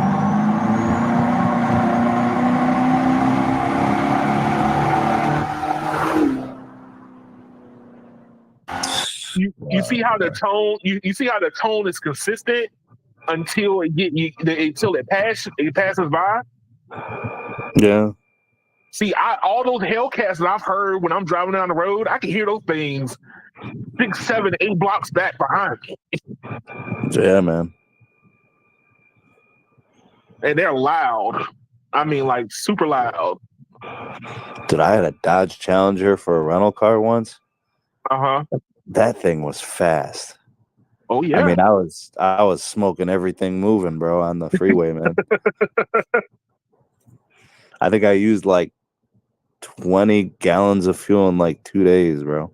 Oh, you're gonna use gas, which which is so funny about this. So they're using like the technology that Tesla came out with first. So not to get super nerdy about it, they're doing like these 400-volt battery packs, which is a whole lot easier to come up with and produce versus the newer cars doing the 800-volt or 1,000-volt packs. So they're like, yo, Charger's never been known for fuel economy. So why are you going to put a EV out there that does like 300, 400, 500 miles when a Charger can only do 100 miles anyway? People are used to filling it up anyway. Is it that bad? I think that at most, I think this vehicle is probably going to get roughly about 250 to 300 miles to a charge. So it's doing 300 miles to the charge. I'm guessing the gasoline one will get you about 300 on the fill. Yeah. Okay, so it's basically the same. So Hey. So then the question becomes: is as a consumer, is what to charge it overnight at my house? Right, I'm gonna do that a couple times a week, maybe. You the practice is you plug in all the time. When your just car whenever you're home, you just park it to. Okay, got you you. park So it, boom, you plug in. yeah, it's kind of a hassle because otherwise it's probably be like what a full tank every 5 to 7 days or something. Yeah, I guess you just got to get used to it. It becomes a part of your lifestyle. Oh, I got to plug it in as I get out of the car, you know? that's true. I mean, like, look, I have learned to live that lifestyle now. It's like this. I'm not a Carlos, right? Carlos is on the road all the time, right? Mm-hmm. If you're always on the road, EVs are not going to be for you. Period. But if you're like that, if you're the person who is driving a Charger and you're just going to work and you work 10 miles away, but you think that 10 miles is a racetrack every day, this is a perfect vehicle for you. Yeah. I mean, if you're only driving 10 miles, 20 miles a day, I mean, you could pretty much buy any car you want. Like, it doesn't matter if that car is smooth or if it's bumpy. It doesn't matter if that car is slow or fast. Like, it's 10, 20 miles a day. So who cares what the car is? Shit. That's true. What's up, Mr. Aries? What up? What What up, up, man? man? Hey, I was showing Sneed about the new sound system that's going to be in the Dodge Charger. Yeah, this is crazy. No radio. It's nuts, bro. Trash. Oh, Bro, you got to know something about no radio with these cars, bro. oh, I You gotta know. Oh, bro. I believe me. He likes to clown me about it all the time. Yeah, I know. Is it no radio? Is it trash or trash? Trash with a C.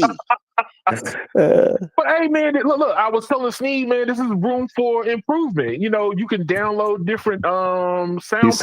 You said you download the 6-cylinder for free, and then you got to upgrade. You got to pay to get the 8-cylinder sound. Boy, I'd rather have a case of uncurable disease, sir. Oh. Hey man, you know you get the twin turbo sound. I'm V8. good. I'm good on that. You know what it's gonna be like? That's like when she's faking it, bro. She ain't really feeling Yeah. it, bro. Throwing that hot dog in that damn hallway. Ain't doing nothing. Oh. Well, She's just like, wrap it up. Are we done yet? When she picks up her phone and starts texting, you know it's over. It's already It's done. over, bro. Wrap it I wouldn't up. know because that's never happened to me. Tell him, bro. Tell him. You remember that Chappelle skit? Come on, bro. I know you remember. I've seen it. I think I've seen that skit. Wrap it up, bro. Yeah, but hey, look, I'm just saying, man. You know, we're coming to it now, Mr. Aries. Trash.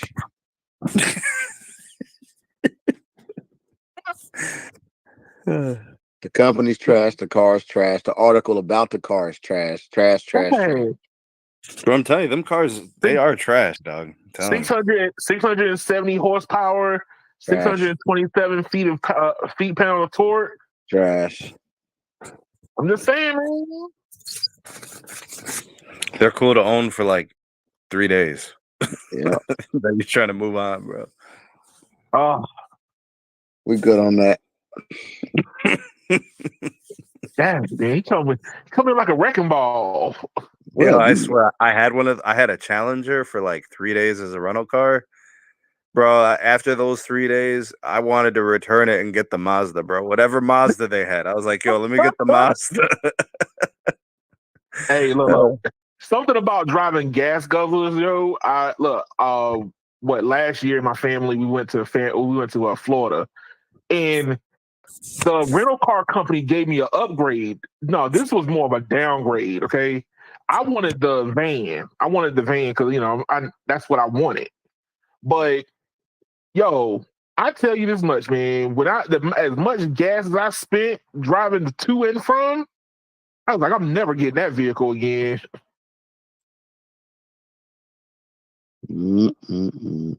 How many people were you moving in said vehicle? Oh, 5 people at most. See, I had 6 in my vehicle. And I think all the way to Clearwater and back and riding around Clearwater, I didn't even spend $220 on fuel. See? What was it? Matter of fact, I probably didn't even each fill up for my vehicle. I can put 8 people in my vehicle, and it only cost me about $60 to fill it up. And I can drive all the way. I can drive there on a tank and a half, and then ride around all week. Really, like a tank and a quarter, and ride around all week down there. Well, I can tell you this much: that's not what happened with me, man. That's driving from DC. Because I drove that vehicle from Washington D.C. all the way to Orlando and back. I think I spent probably that's like 20 hours. $1,000 in gas. How many hours is that drive? If you drove it straight, it's 10 hours. From DC to Orlando, you are wrong, sir. No, I'm not. If you drove it straight, it's 10 plus like hours. 9 hours, though. DC is not an hour from here, bro. You tripping. No, dog. I'm no lies. I looked it up. I'll prove you wrong. I'll prove that you're wrong. Okay. Hey, look, real world is longer.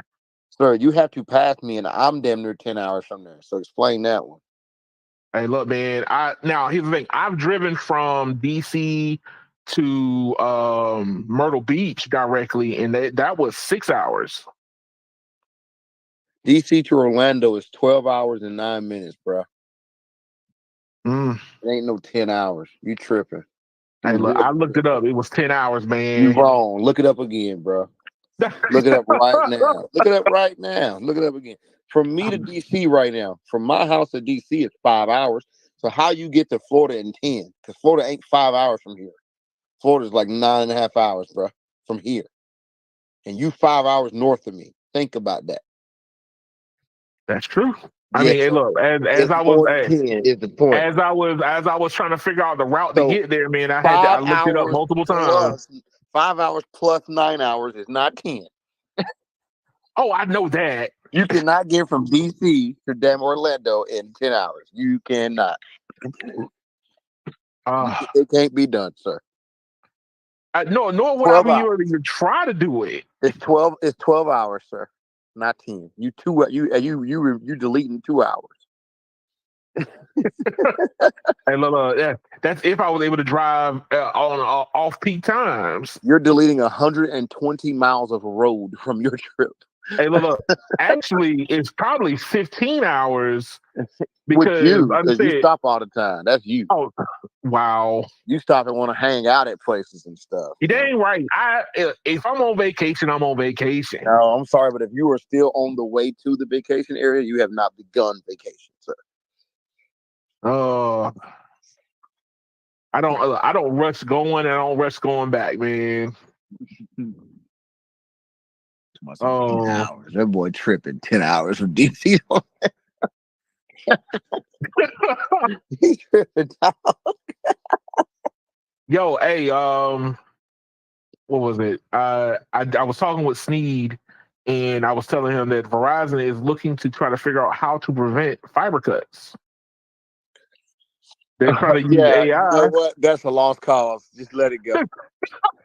Wow. Just let it go. Just let it go. Let's not do this. Let's not do this. There's no way to prevent fiber cuts. Can't be done.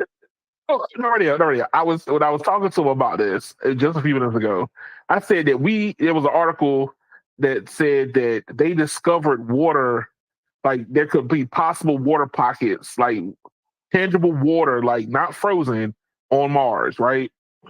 And I'm like, how do we find water on Mars, but you can't not hit a pipe the size of somebody's arm in ground that's 6, 7, or 8 feet deep? Well, because you just made two miscalculations. Oh, I would bet that less than 2% of fiber optic cable is 6 feet deep in the damn ground. First of all, less than 2%. Matter of fact, less than 1% is 6 feet deep. How deep do they the normally majority bury of stuff in the ground is going to be 3 feet or more shallow, 3 feet or less. Even worse. Yes. And the reason better, it got worse. And you got to realize it's because there's other shit in the ground. I understand that. What I'm saying is if power's 3 feet down and you got to dig right in the same easement, and the easement's only 3 feet wide, and there's also water at 2 feet, and there's cable at 2 feet, and there's gas over there at 2 feet, everybody's in the ground. How you gonna get so deep? You're not. You got to avoid everybody so you don't end up that deep. What I'm saying is our technology today can find water on another celestial planet. But you're pretending that this guy who has a backhoe that simply wants to put a drain in is using all this technology. He is not. All he is using is there's a paint mark right there that says that's the cable company right there. Meanwhile, when you use a metallic locator in the ground, that RF from that locator can bounce off anything else metal, meaning that you could be attaching to that cable and tracking, and you actually end up with your signal on another line and you mismark where it actually is. And it ain't like people are running around out here in these little crews with like freaking ground x-ray machines. They are not. They need to. Well, that if they needed to, they would literally go out of business because they can't afford it. Well, hey, I'm just telling you what it is, bro. Hey, Jim Bob Plumbing don't got a ground radar machine.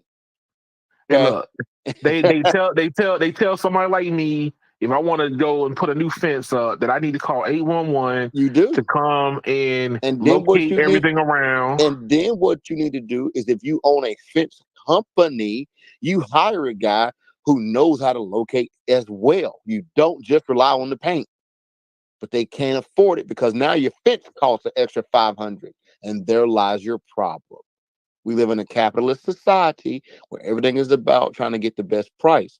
But when you want the best price, guess what? Corners will be cut. That's true. Oh, That's I why understand.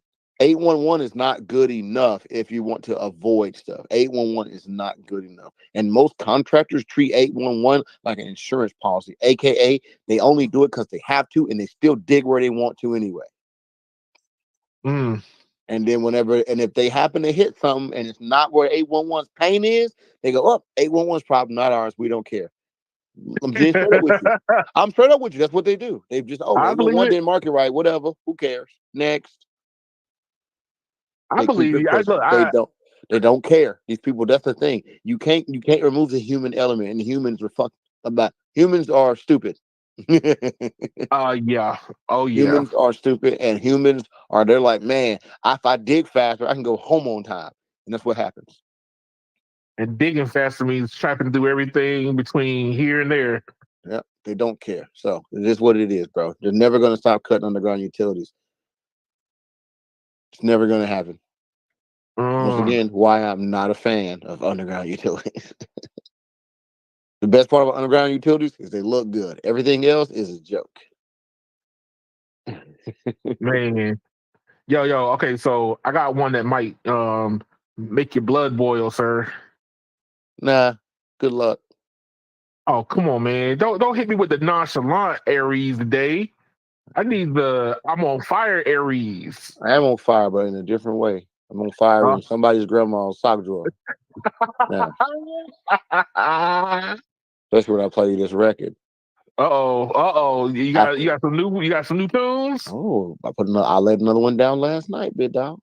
Oh, hey man, only got a few more to go for this done. So I'm gonna have to advertise your album inside my car, man. Ready to go. All right, so here you go. You know Logitech, right? Logitech. Yep, I know of this very terrible company. No, not terrible, right? Terrible. Yeah, terrible company. Terrible. They're like name brand Temu. In the grand scheme of things, that's what they've become, bro. They're like a name brand Temu. Oh well, guess what? Team they're looking to not wear that moniker much longer, but in doing so, they pissed off a lot of people. So Logitech is looking to create a subscription-based forever mouse that is not actually or planned product, but a peek into potential revenue possibilities. They want to make a subscription base. Now, not saying that they want to, but they're looking or trying to test the waters about making their products subscription based. I already don't. I roll the Steel series, so I'm good. Steel series, nice. and I use a glorious keyboard. Don't do Logitech. So what? I mean, but this is a peek into our new society, sir. Negative. That's a peek into an idiot society. What? Only an idiot would buy something they never owned. Hey, look, I'm just saying, man, that these companies got to innovate somehow. No. I think that if you can't get by your merit and making your existing products good enough to be both practical to manufacture, to sell, and to stand by, then you shouldn't exist as a company. If you have to literally steal from people by creating fake subscriptions on physical products, you deserve to go out of business. The government should outlaw the subscription crap. Man, we should be able to buy something and keep it. It should be ours. I mean, but look at what happened with like John Deere, right? John Deere didn't want people to work on those their product, and even Right though to you bought it. Repair is whooping their butt all over the planet. So yeah,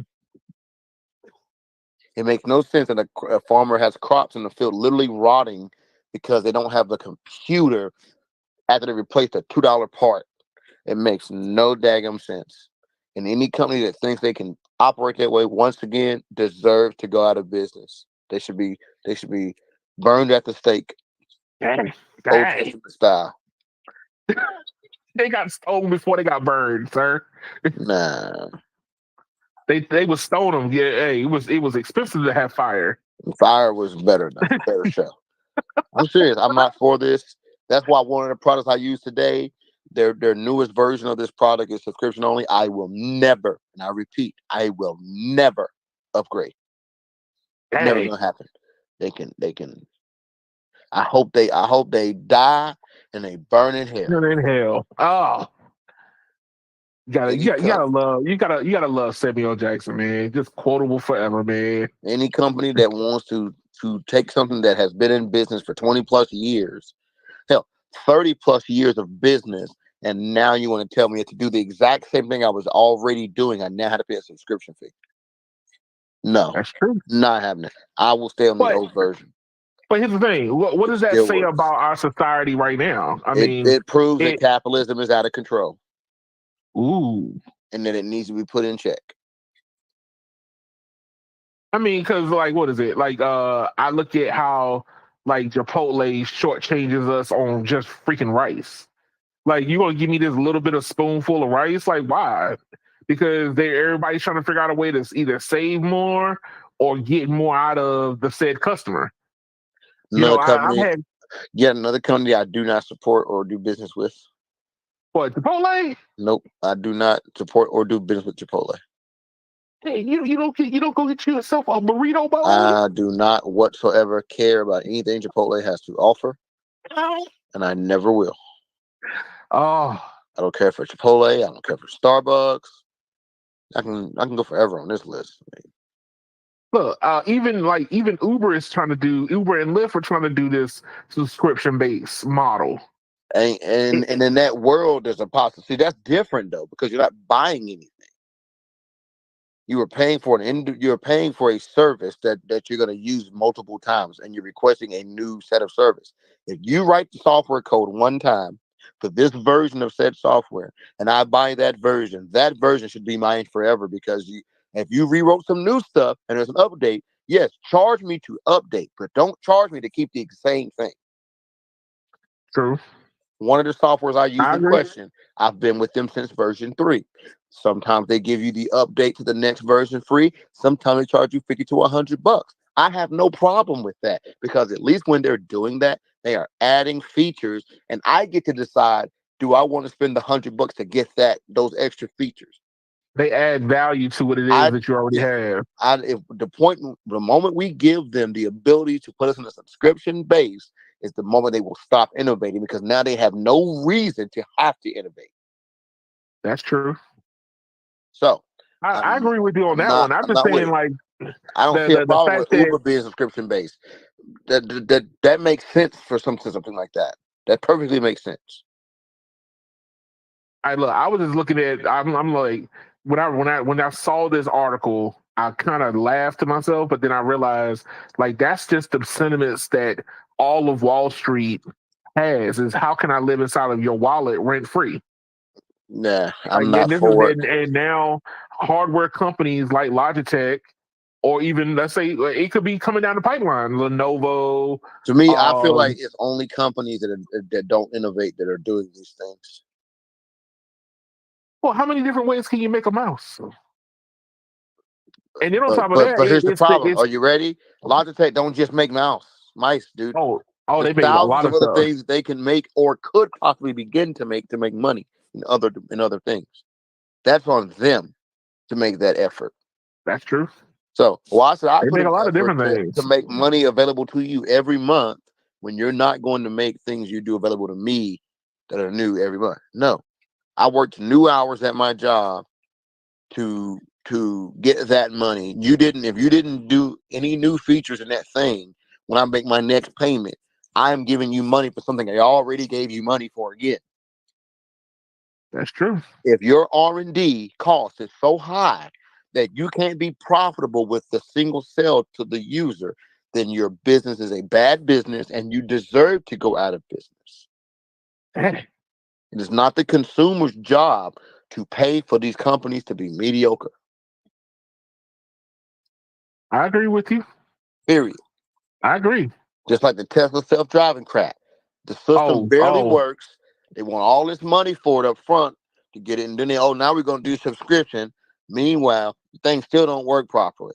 No. Oh, yeah. The consumer base should not be paying for the R&D. R&D. You do the R&D. You achieve the success with the R&D. You sell me the end product.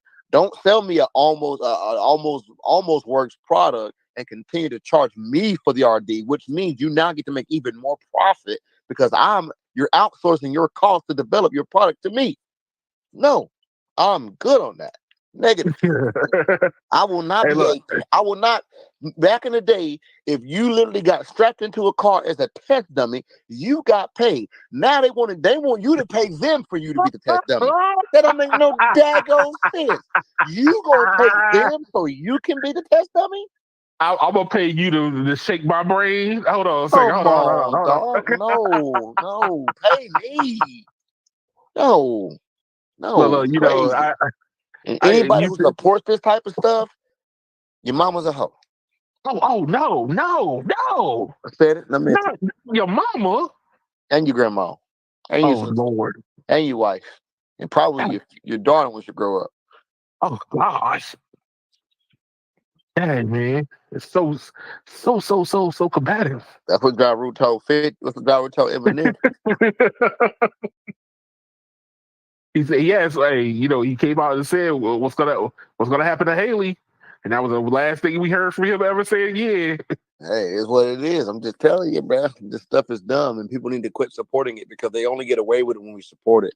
There's a certain product, I'm not going to name it, but that's what they are now. They're subscription-based only.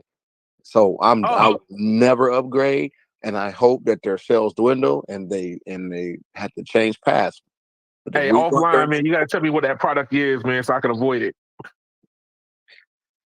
Pro Tools, Avid Pro Tools has went to a subscription base. Screw them and they money. Oh no, the same thing happened with Adobe. Adobe's is strictly subscription based. People who are paying that, y'all should have ran full speed out of that building and let it burn, and went to another product. Hey, because there are other products. Adobe is not the only product. Oh no. Why do you think what is it? DaVinci Resolve has been gaining such higher regards now because it's where Adobe used to be at. Yeah, everybody's moving away from it. These companies are ridiculous. They have found a way to not have to pay for their own R&D. Basically, that is ridiculous. I think look, you could say the same thing about the Cybertruck, right? People are paying $130,000 for Tesla to figure out whether or not was their design good or not. That's like if I'm over here trying to open a restaurant, right? And I ain't figured out how to season the ribeyes. And every time I mess up the ribeyes, I tell the customers, "Yo, pay your monthly subscription. One day I'll have a good ribeye for you. One day it's gonna be tasting right. I just messed up all that meat in the back. We're gonna throw it away, but you just make sure you put that payment in. Talk about more meat to experiment on. So then later I might give you a steak. Maybe I might do it. It's like, but I only wanted one ribeye. Yeah, but we only do subscription. So even though one ribeye would have been $22, you got to pay $44 because you got to pay for the one that we're testing in the back too. Yo, this is dog. I know you've seen the subscriptions for like car washes, right? Look, those are not ripoffs, though.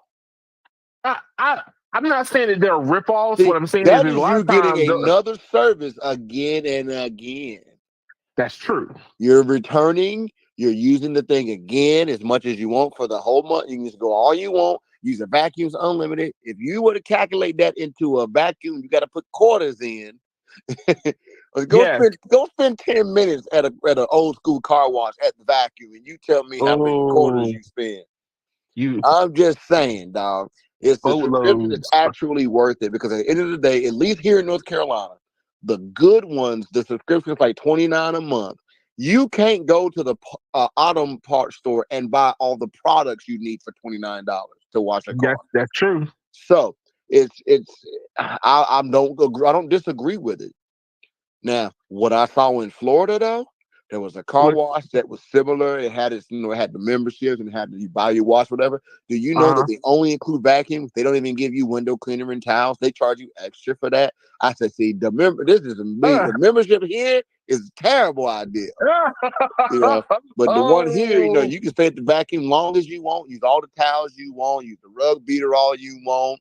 Use the little air compressor thing to blow the dust out the cracks all you want. Right. And you can go 3 times a day if you feel like it. And so that is worth it. Because to pay somebody to do a basic detail on the car is still over $100. $30 a month, and you do a little bit of labor yourself is worth it.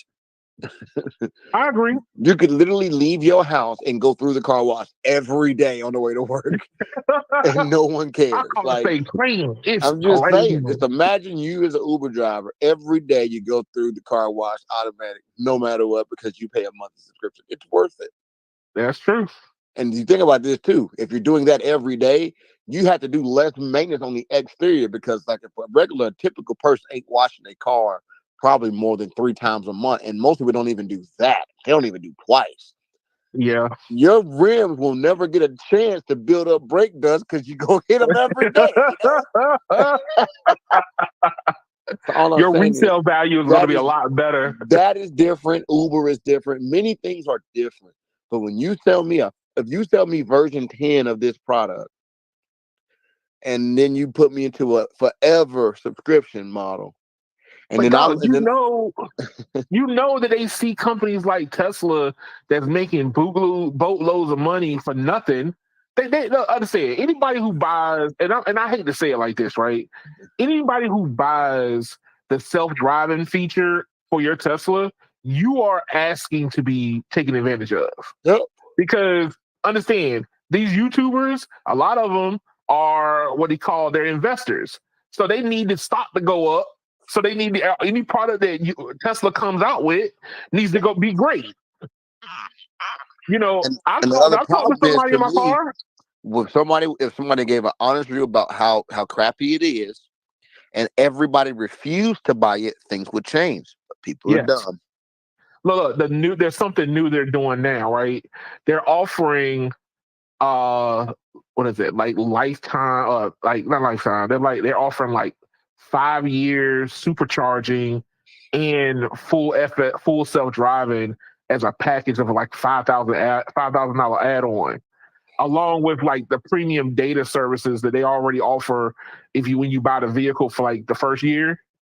So they're offering 3 things for $5,000. And I'm like, most people who can afford like the Model S and the X, they live in homes. So the supercharging is nothing to them. Not that valuable. It's not that valuable. Yep. Which is the point. A lot of these companies try to sell you the one thing that has no value and tell you it has value. Like companies adding more hotspots. Most people barely ever use their hotspot. So, of course, they will add a hotspot onto your plan.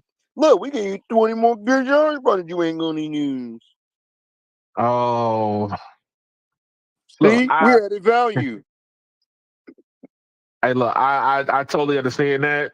I mean, I use hotspot all the time, especially now that I don't pay that. How many gigs are you using? I'm not using that much yet. So I run the hotspot for my car and for the music that I provide with my tablet. And music is not very data intensive for. I had to turn off all the data collection stuff on the car to be able to use my hotspot. The car is sending data like crazy. And I had to turn all that stuff off because I was like, yo, I'm using my own personal hotspot. You're not burning my hotspot for your free 99. But yeah, hey, look, the every single time because people don't really pay attention to the space. Every time I hear Elon goes, "Oh, this version is better than the last version by magnitudes of 1,000 times," I'm like, so what did you discover from one update to the other that all of a sudden what you don't hit bunny rabbits no more? Nah, it got 0.0000000 of a millisecond better at identifying deer. It don't do that well. Yeah, I'm just saying, like, I'm done with all that crap, man. Elon, I hate Elon. Nah, take it back. I don't hate Elon, but I hate his guts because the dude is overrated. Hey, I'm right there with you. He is overzealous about trying to pretend he's so smart. Hey, look, I was talking with give the Lavendi. actual smart people the credit they deserve. Hey, look, I was talking with Lavendi, and I told him, I said, there's 2 different interviews done by the same guy. If you ever get a chance, I know you probably don't pay attention to the space side. And remember when we told Lavendi that you could tell a nerd? Yeah. You could tell when somebody's a nerd. Jeff Bezos is a nerd. Yes, okay? Absolutely. I agree. His interview with Tim Dodd, the everyday astronaut, is by far more interesting than the interview he did with Elon. Elon is just a bumbling fool to me. He's like, well, we're only going to talk about the things that I've already read up on. So this is what I want to talk about right now. And then the interviewer is giving you ideas, and this is your company. Like I said, Elon is really just a wallet, and he has opinions. He's just like I said, he's another Steve Jobs. He doesn't actually really get deep into the technical stuff. He just has ideals, and then he whips his slaves into making it happen. Just like a lot of other people in history, if we look at, people like, the guy who invented the alternating current. Yeah. That was actually done by the slaves, not by him, but he gets the credit as being the inventor. That's true. And Elon is very similar. He is the slave driver. He is not the brains behind the in-depth technology. He just has ideals, and someone else makes the magic happen. And Elon takes full credit, like he was up in there crunching code. and then when you confront somebody about it, they go, "Well, he's got a degree in this." Like, I don't care what his degree is in, bro. Hey, I mean, I have worked with aeronautics engineers, and I'm here to tell you, they ain't that damn smart. They ain't that damn smart. People kill me talking about somebody's an engineer. They're not that damn smart, bro. I've worked with these people. I've worked with wireless engineers. I've worked with aeronautics engineers. I've done a lot of jobs in my short term in life, and some of the dumbest people I've ever met are freaking engineers. Okay. Look, man, the thing that you run into is a lot. Like, what was it? Somebody, you said it. I've heard it said somewhere else. People who end up getting degrees, they have their degree covers everything. Yeah, they think they know everything, right? And they literally know, like, they know a whole lot about one thing, and then they're like lost on like common sense, Right. and it's annoying when you have to actually be the person who works with that person, and you're like, yeah, dude, why'd you do that? Well, you're just that angle and this, and I'm like, bro, look, why'd you do that so easy? Because I got common sense. Yo, I didn't need to do a freaking trigonometry problem to come to the conclusion to properly do this. You took something that was easy and you made it hard for no reason. Well, you know what? It's the mystique behind it, man. It's about being. Remember, you told me, like, when it came to different artists, right? And we were talking about with Lil Wayne, and you're like, Lil Wayne for the most part probably has to act that way, because as soon as he starts acting like where everybody has access and everything, the mystique behind him. Yeah, you got to keep the mystique. So I think that's what it is, when other people sing your praises, it bolsters up other people. Like that's why I said like personal, like reviews on products by people are way more powerful than you just saying it yourself. You know, he'll have a whole fleet of people. But Elon is like the greatest ever, man. I was talking to him. He just knew everything about the subject and matter at hand. And you go, man, he must be really smart. I've yet to see an interview where he goes technical into anything. I've never seen He one. always like Never. talks on the surface of stuff, and then people are like, he's really introspective about them. Like, where? Well,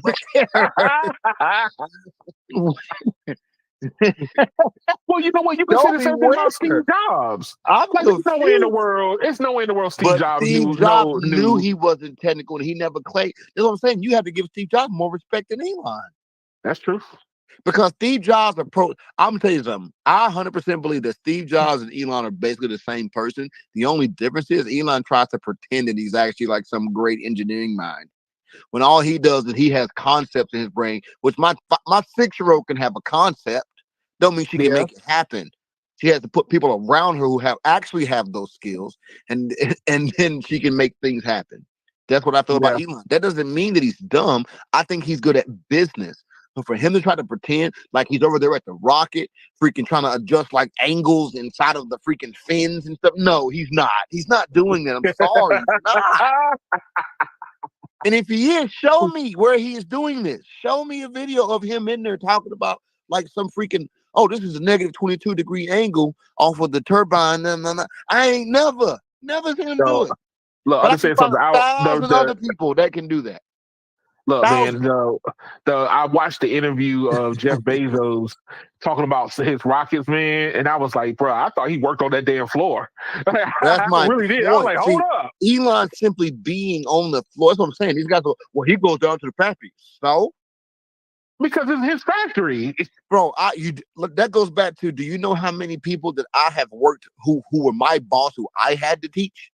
Come on, dude. That's a joke. No, I believe it. It's a joke, dude. That's why I say that's one thing I feel like these people have never worked in manufacturing. They've never been in an environment where there was like machinery building things. I worked in an environment where we built military equipment. We built everything from freaking dumpsters, like not dumpsters, but like trash trucks, the pneumatic systems and all the whole frames. We've built everything for like excavator like arms for Caterpillar equipment. I built stuff for John Deere. I built stuff for Deere Hitachi, technically the same company, Ingersoll Rand. I've had my hands on a lot of freaking stuff. And I'm here to tell you, people who down there on the ground can tell you, oh, that's a 10-millimeter weld on that thing. The reason why they do that is because of this. And the optimal temp, they can tell you. And they don't have no degrees. You bring a degree guy down there, and he's looking at the blueprint confused. And he's more concerned about how he can argue with the manufacturer about the blueprint they drew. And that's what I'm talking about. I was in a place where I literally had an aeronautics engineer from NASA.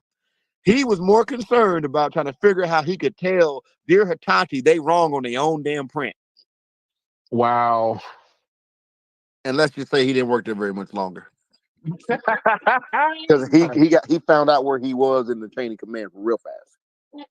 But you know what? That I think, like I said, the problem at hand is we glorify money, right? Money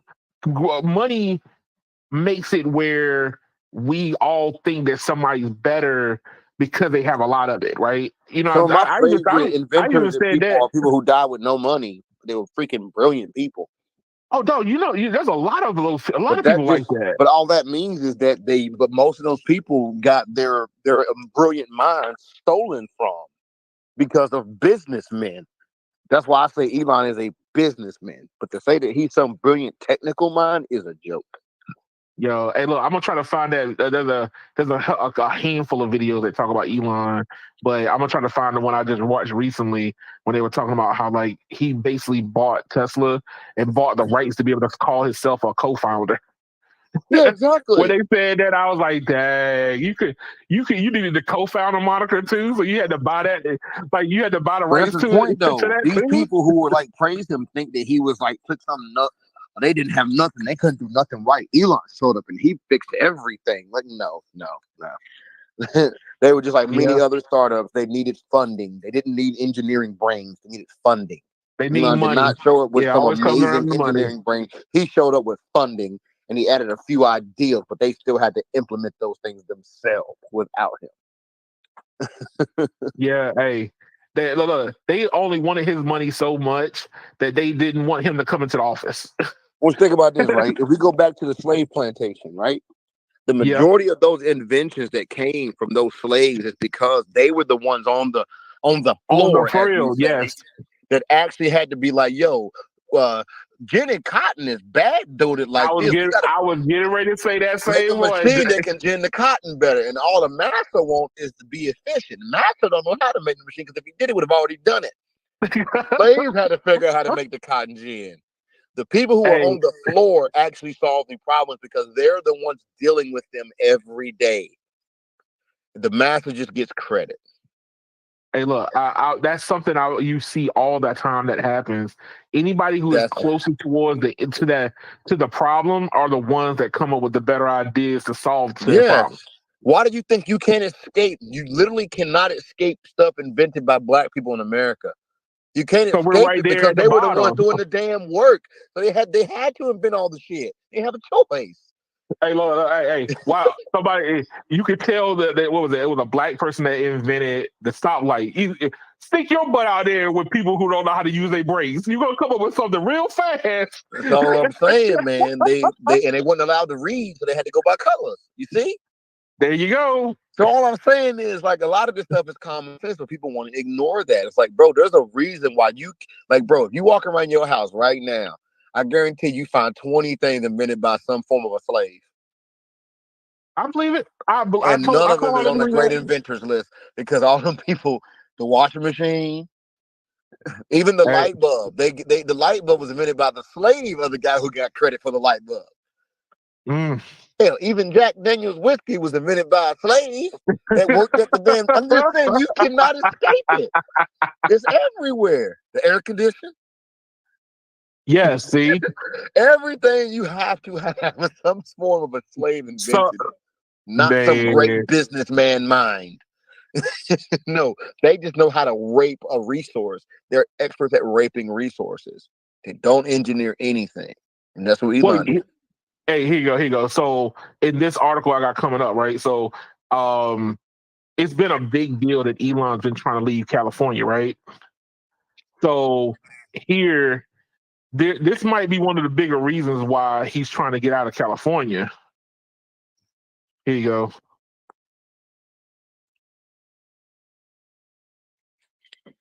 Californians are buying fewer Teslas and could be leading to a bad sign for Elon Musk. Now, anybody who pays attention to politics, which I don't like to talk about politics too much on my channel, but Elon has been looking to get out of California, and some policies that he don't end up liking, all of a sudden he wants to hightail it to Texas, and that's all well and good. If you want to leave one state to go to another, fine. But California was like the mecca of electric vehicles for his company. Okay. I mean, like, I get customers that hop in my car that's from California, and they're like, "Oh, Teslas, we see these a dime a dozen." Right here on the East Coast, it's like, "Oh, I've never really been in one." I get that. People say that to me all the time. I've never really been in one. I've never really been in one. Go to California, they're just about as commonplace as they come. But the problem is Teslas are not being the product of choice anymore. Guess what? Ford and Rivian are showing up a lot more. And they're starting to lose a lot of market share. Hold on. Tesla tech guy, he says here, y'all talking about the strangest stuff. Oh, hey man, we talking about life. And then he also says here, the Democrats that created the article, sir. Oh, come on. Anybody who mentions politics randomly in the middle of a technology conversation is a fucking idiot, and I said it. Because if a Democrat or Republican is stopping you from doing something, you're a shitty human being, because you should be able to do better You should be able to handle your business good enough that fucking politics don't matter. That's true. And if you got a problem with it, square up, bitch. I said it, meant it. Yo, man, you need to go. It's time for you to go work it out, man. You I'm just saying, bro. People always want to. I get tired of people bringing up politics about every damn thing. That's some bitch shit, bro. You got time for that shit. People got time for that shit. I don't like to talk about it too much up here, but there are things that you can tell the moving can be like, hey, favorable or not favorable for someone. The fact that Tesla was born in California, and understand, they're like the mecca of electric vehicles right now. Hey, why is Elon trying to leave? Because he don't want to be regulated. Because once again, he's the person that likes to rape resources, not actually be a resource. That's true.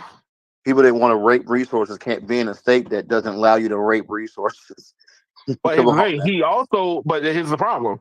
Not many Californians want the car anymore either. They don't want to buy a car. Because they realize that they're being raped as a resource.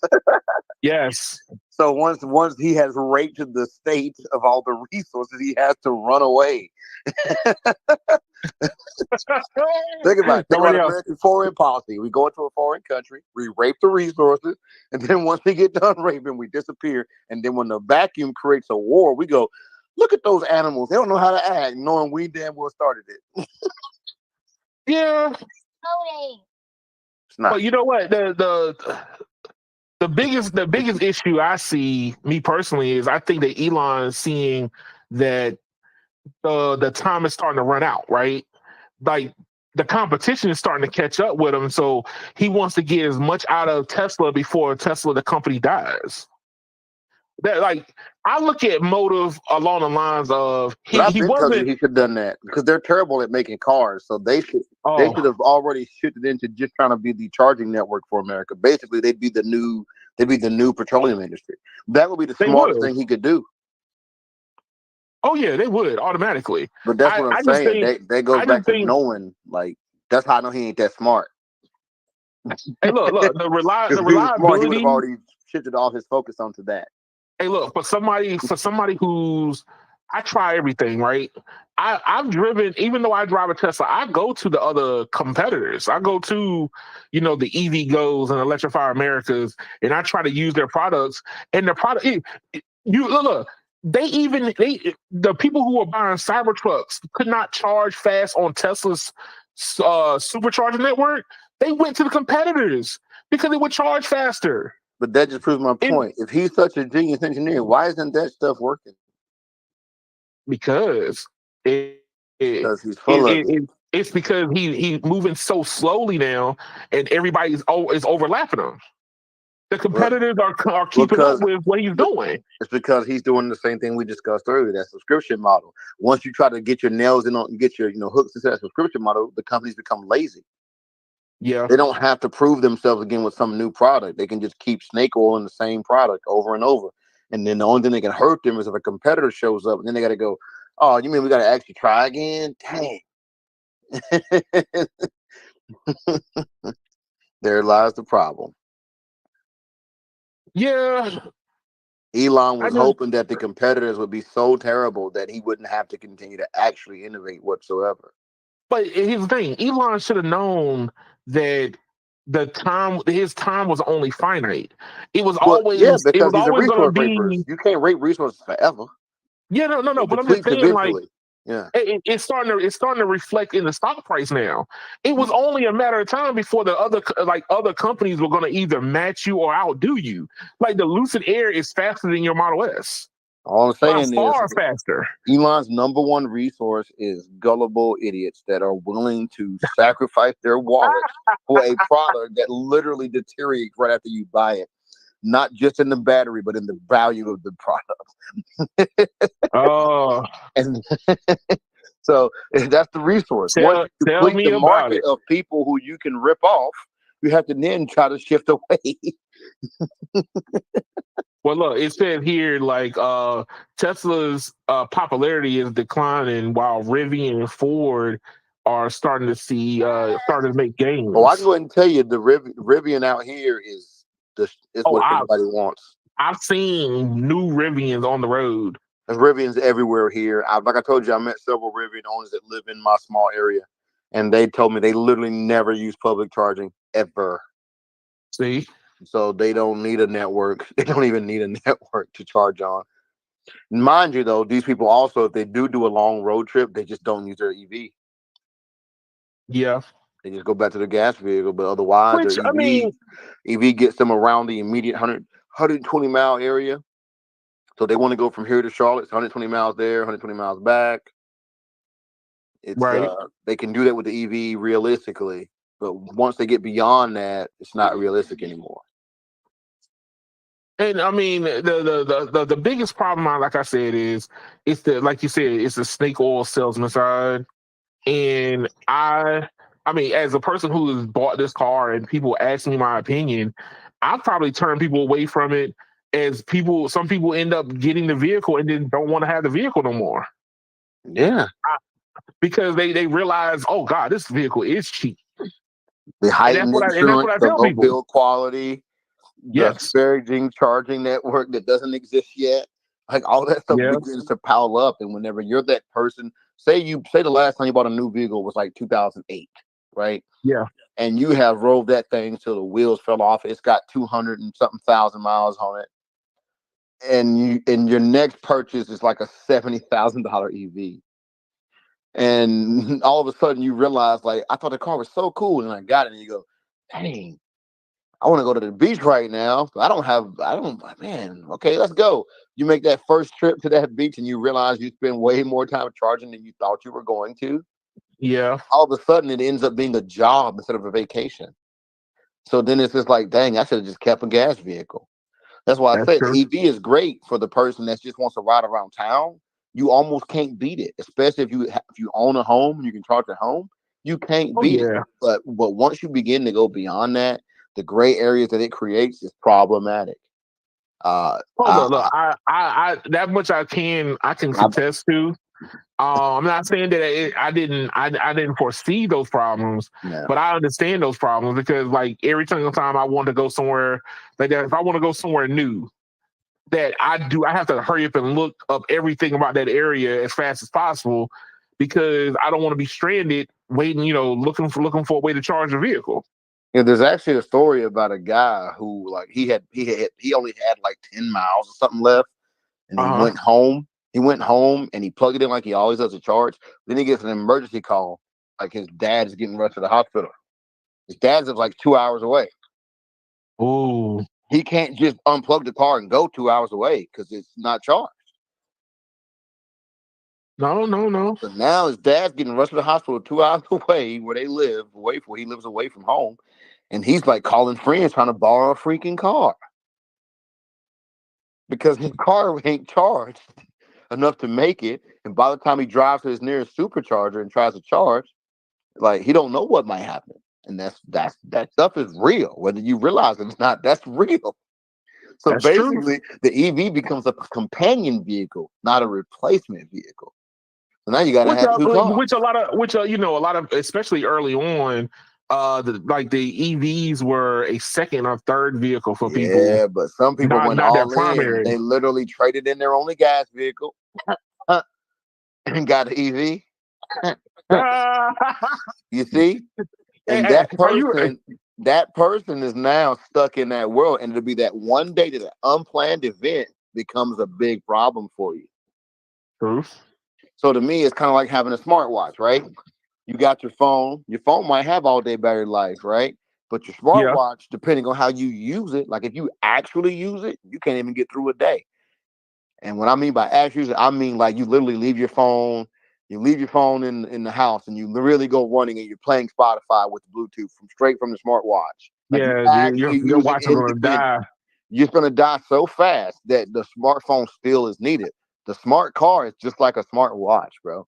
It's not ready for prime time to stand alone on its own because of factors like battery life. It's just not ready. So you still end up having to have it. Basically, it becomes a companion device, not a standalone one. in Yeah, that hey, scenario.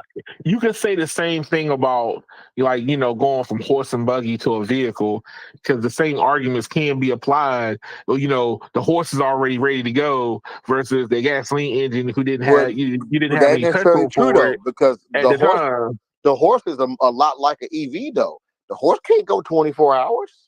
That's true. The gasoline vehicle could. You just keep putting gas in it. The horse got to rest. You can't just feed the horse and it can walk another they can walk another 13 hours. No. No, their horse got You walk beside it. You walk beside it for a couple hours, then you got on and start riding. Oh no, not even that. The horse is drained. You just rode him. You in the Great Migration, and you on your way to Utah, so you can be a crazy Mormon in the desert. And your horse is wore the hell out. You can't just feed him and all of a sudden he can walk another 50 miles. Yeah, drink some water. You be all right. No, Yeah, wash he's it more off. like the Wash off that EV. blood. Or He twist has your to ankle. sleep. The horse has to actually rest. Hey man, The gasoline vehicle, it was like, shoot, as long as the engine's in good health, you ride that sucker as long as you keep putting fuel in it. and nobody else. I'm gonna tell you what my mom told me when I was a kid, because black mamas, they were like, yo, don't disturb me when I'm at work. She said, if you're dead, I can't do nothing for you. If you're dying, they can call 911. Yeah, they'll get to you fast as I can. all I'm saying is there's scenarios where this stuff, like I said, you get into a lot of gray areas. So we need either better battery tech or we need a way faster charging. We gotta have one or the other. Coming. I believe it's coming. I believe all that stuff is coming down the pipeline. It's just I can refill my 37-gallon diesel tank in less than 40 seconds. Less than 40 seconds. Yeah. And I can ride around in that 8-mile-per-gallon vehicle for over 300 miles after 40-second fueling. I agree with matters. You. That matters. And yes, I said 40 seconds because I only use the truck stop. I only use like the actual transfer truck pumps. That's the only ones I go to because I know I can fill up in 30 to 40 seconds. That nozzle is twice the size of a regular gasoline nozzle, and them things be pumping and dumping. I can dump over 300 miles in that truck in 40 seconds. Can't do that with an EV right now. You can't. Look. Don't get me wrong. I know my limitations. Believe me, as a person who's driving one, and I know what my limitations are. I, for one, have faith that they're going to get the technology better. Obviously, we need more intelligent cooling systems on these batteries so we can push high amperage into them without the heat deteriorating them. We need ways to do this. So, I mean, hopefully the technology gets there. But at the moment, I don't foresee my next 3 vehicles being an EV. And you're talking about me buying a vehicle myself, not my family, because me and my wife basically alternate between new vehicles. You're talking about every 10 years a new vehicle for me. I don't foresee 30 years from now me having an EV. I don't see it. What? Because it doesn't work. It doesn't work for my life. It just doesn't work. I mean, I think the future is bright. I mean, hey, look, I'm not saying that Elon is the future. I'm just saying here's the deal. I don't need my EV to charge in 30 seconds. I don't. But I don't need to have 40-minute charging sessions either. I don't need to have hour charging sessions either. The gas station is already over full of people. Now we all gonna be over there trying to charge too. It's gonna look like a damn concert in the parking lot. Hey, what happened with all the gas shortages like in the 60s and 70s, man? You know, you can only fill up your gas tank by the first letter of your last name. All I'm saying is, if you go to if I go to the Sheetz in Asheville right now, there's probably I think there might be maybe 15 pumps. There will be a vehicle at every single one of those. Now imagine we're charging EVs.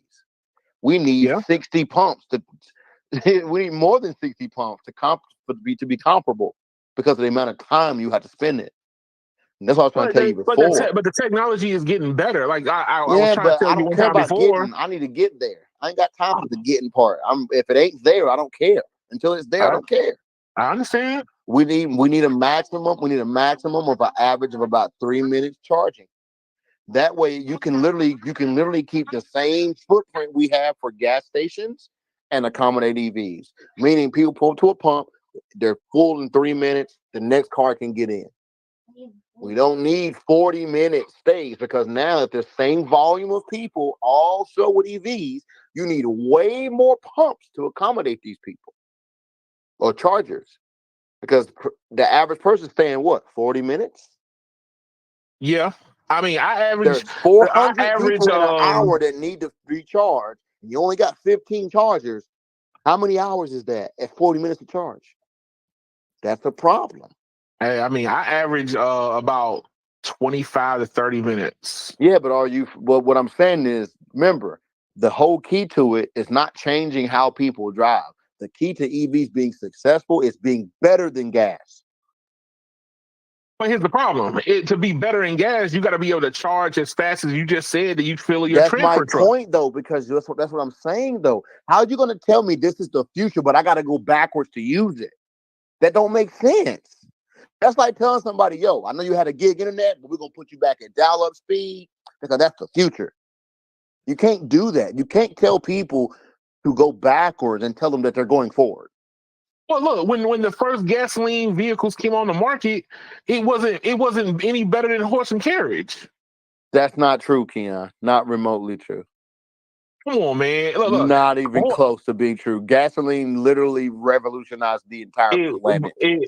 All the same problems, all the same industrial problems. complex to exist in the first place. It could not have been done with horse and buggy. Yes, but it still took time. No. You're missing the point.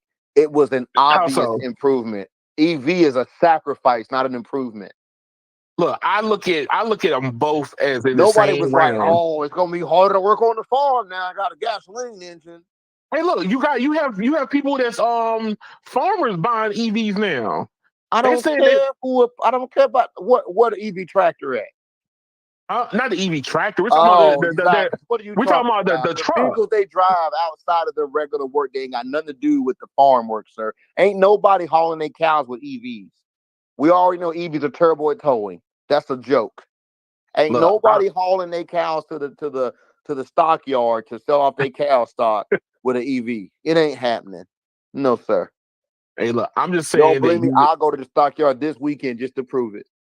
Oh, look, hey, you might get surprised, sir. You might get surprised. They not there, bro. That's where the farmers is at. The farmers at the stockyard ain't using no damn EV. They all got big diesel 250s, 350s, 450s. They got 3,500. They ain't got no damn EVs because they literally would have to charge halfway to the stockyard because the EV loses all its range pulling the trailer. How you supposed to pull your trailer 3 hours away full of cows? I've seen the video. But you can't drive 3 hours with an EV with a damn trailer full of cows. You can't do it. But here you go. Let me ask you this question. What about you know that a lot of farm guys they'll have like multiple trucks.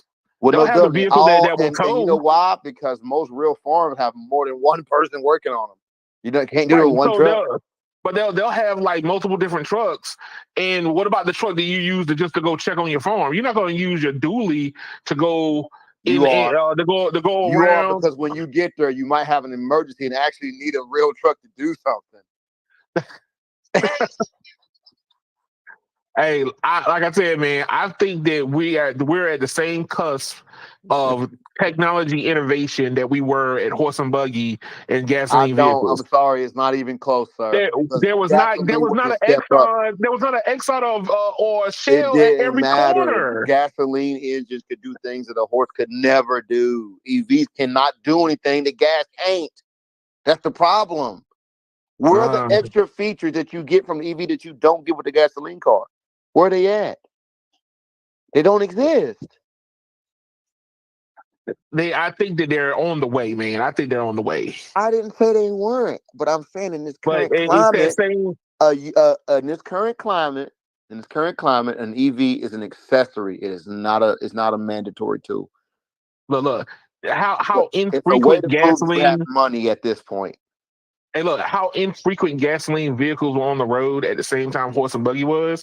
You had to start the vehicle from the front. The majority of people who didn't adopt the gasoline vehicles in the beginning was cost, not utility. And Had it's the same nothing to problem do. now. No, because EVs are losing all their value, sir. The car I want to buy costs twice as much as the one you just bought, sir. Their value ain't dropping on them, big dog. You tell me. No, shame, I'm Elon, willing to shame. pay. You're making me I'm lose this willing to pay argument. almost double what you paid for an EV for a gasoline vehicle. You're gonna tell me that it's the same? Well, hey, the prices on these EVs are coming down, and they're coming down because it's people ain't buying them, not because they're just so better at manufacturing. well, the prices are coming down because the price of the batteries are coming down The drastically price of too. the battery coming down because once again, ain't nobody buying them. They're literally, when the battery goes bad and people are literally letting them grow weeds around them, sir. Something is only as valuable as the demand. It's only as valuable as the demand for it is, bro. That's the reason why gas was cheap during the pandemic. It was cheap because wasn't nobody buying gas. It wasn't cheap because they got better at refining oil. So Gene just jumped in. Hold on.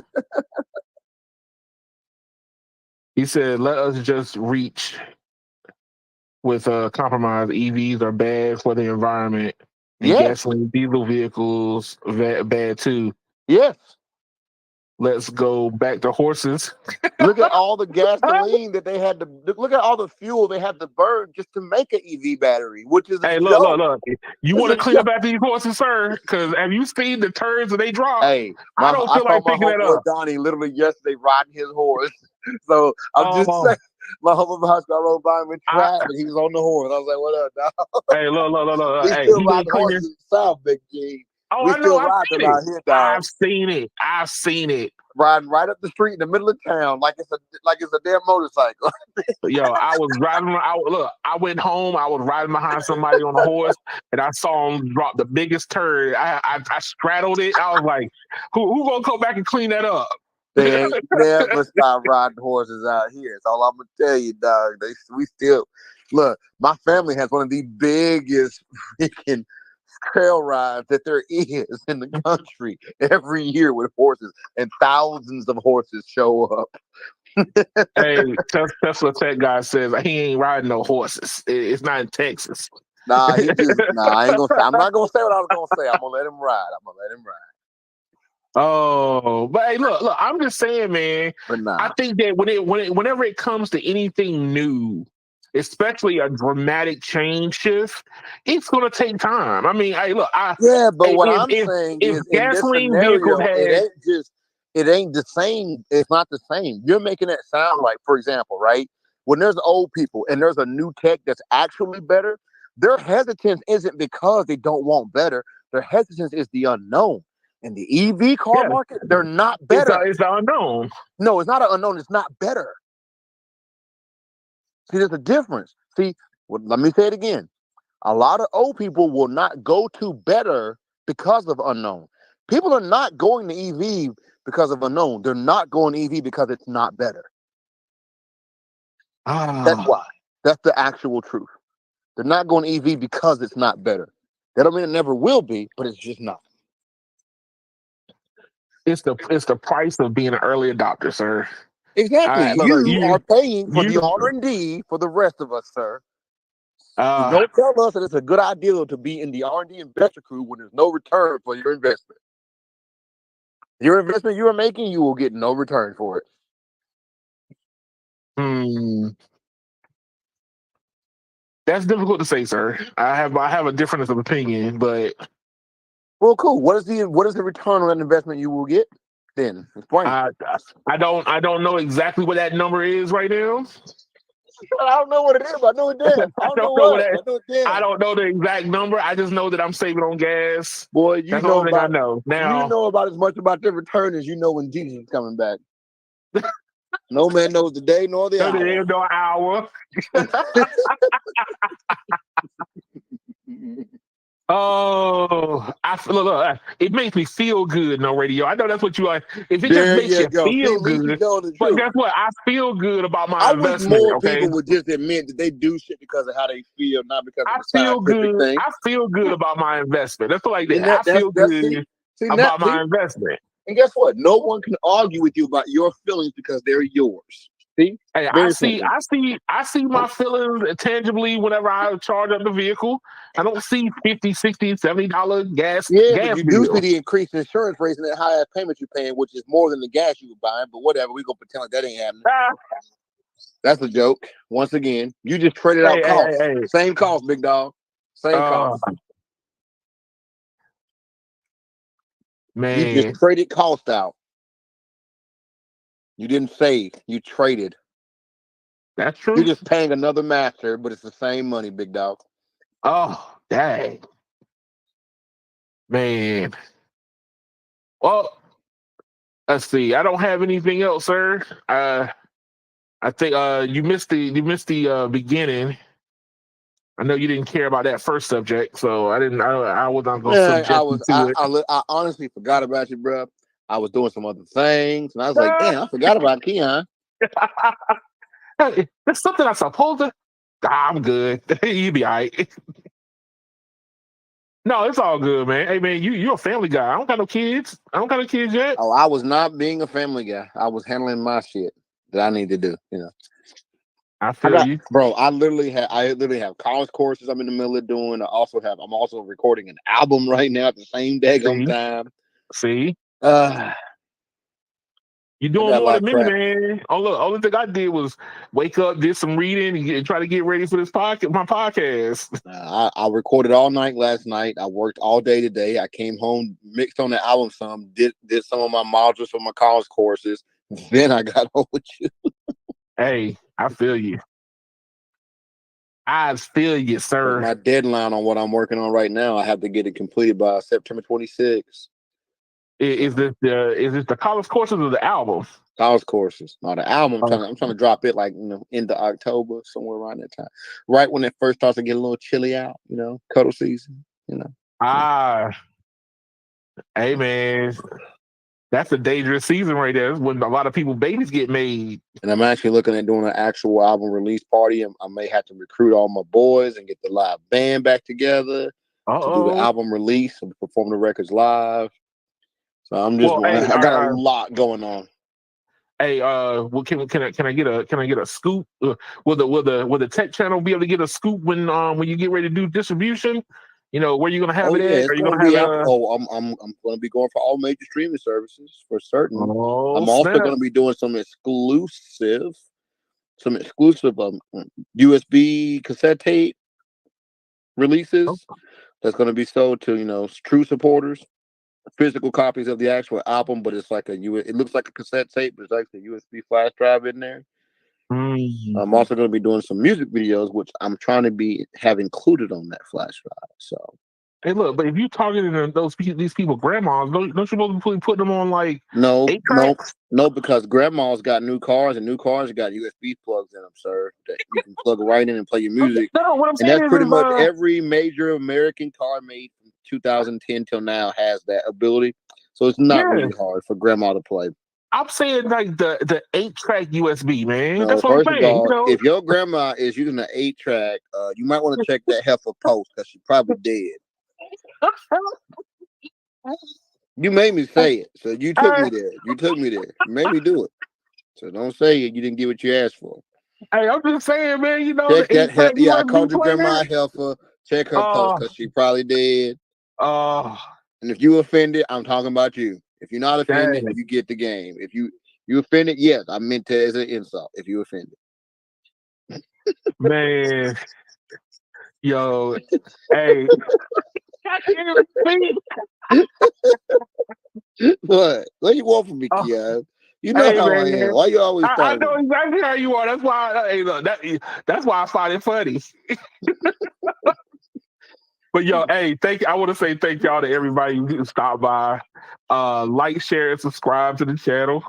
I'll wait on my 8-track USB stick, man. You will not be getting the damn 8-track, sir. Hey man, you know what? You'll get your 8-track copy of the album whenever Tesla can charge a vehicle in under 15 minutes from zero. That's when you get your 8-track. I want a vinyl thumb drive, dog. Come on, make it happen. You'll get that when Tesla can charge one of their cars in under 15 minutes from zero. Oh man, well, that's not gonna happen. All I'm saying is they got phones in China right now that charge at 120 watts. And they get to 100% in like 3 minutes. Man, that thing. Hey, okay. On a side tangent, heat is the murder to batteries. That's why you have to have active cooling, sir. Heat? Active cooling, aka the Tesla chargers need to have a system, not just the car, but the Tesla chargers themselves need to have active cooling that surrounds the battery under the undercarriage to cool and blow air through so they can put more amperage into the batteries. Think outside the box is the point I'm trying to make. Because we know that everything that the car does to try to keep that battery cool also slows down charging because it uses power. Right. So they need to think outside the box, aka Elon stop being cheap and actually have a real supercharger that does more than just pump juice in. How about some active cooling? How about a way to couple and cool the system? There's got to be something all I'm saying is there's something they could do that I guarantee that money is the only reason why they're not doing it. Probably. A lot of stuff can be made better simply by spending the money, but these companies, they play the balance game. They want to balance the books. So they just have to do it. I agree with you on that one. But and then when competition shows up, all of a sudden they're like, look what we can do. We can do this too. Like, why didn't you do it already? What is it? They go, look what I could do. Yeah, they be like Stewie on Mad TV. Yeah. So yeah, well, I hate American corporations, bro, and I love capitalism, but I don't like crony capitalism. And what we have in this country is crony capitalism. Hey, look, man, I'm right there with you, bro. But yo, hey, look, everybody, please like, share, and subscribe to the channel. Let me know what was y'all favorite subject matter. Put down in the comments below. I'm curious to see what direction everybody's heading in. Was it the SpaceX side? Was it just talking, railing on Elon? Because not many people do that. I don't see a lot of people railing on Elon. Mitchell rail on Elon. Oh, dagger. And let me know what y'all thinking.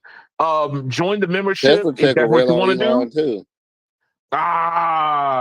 Hey, look. Thank y'all for watching, and y'all have a good one. Already equipping me. You get what you asked for. Shit.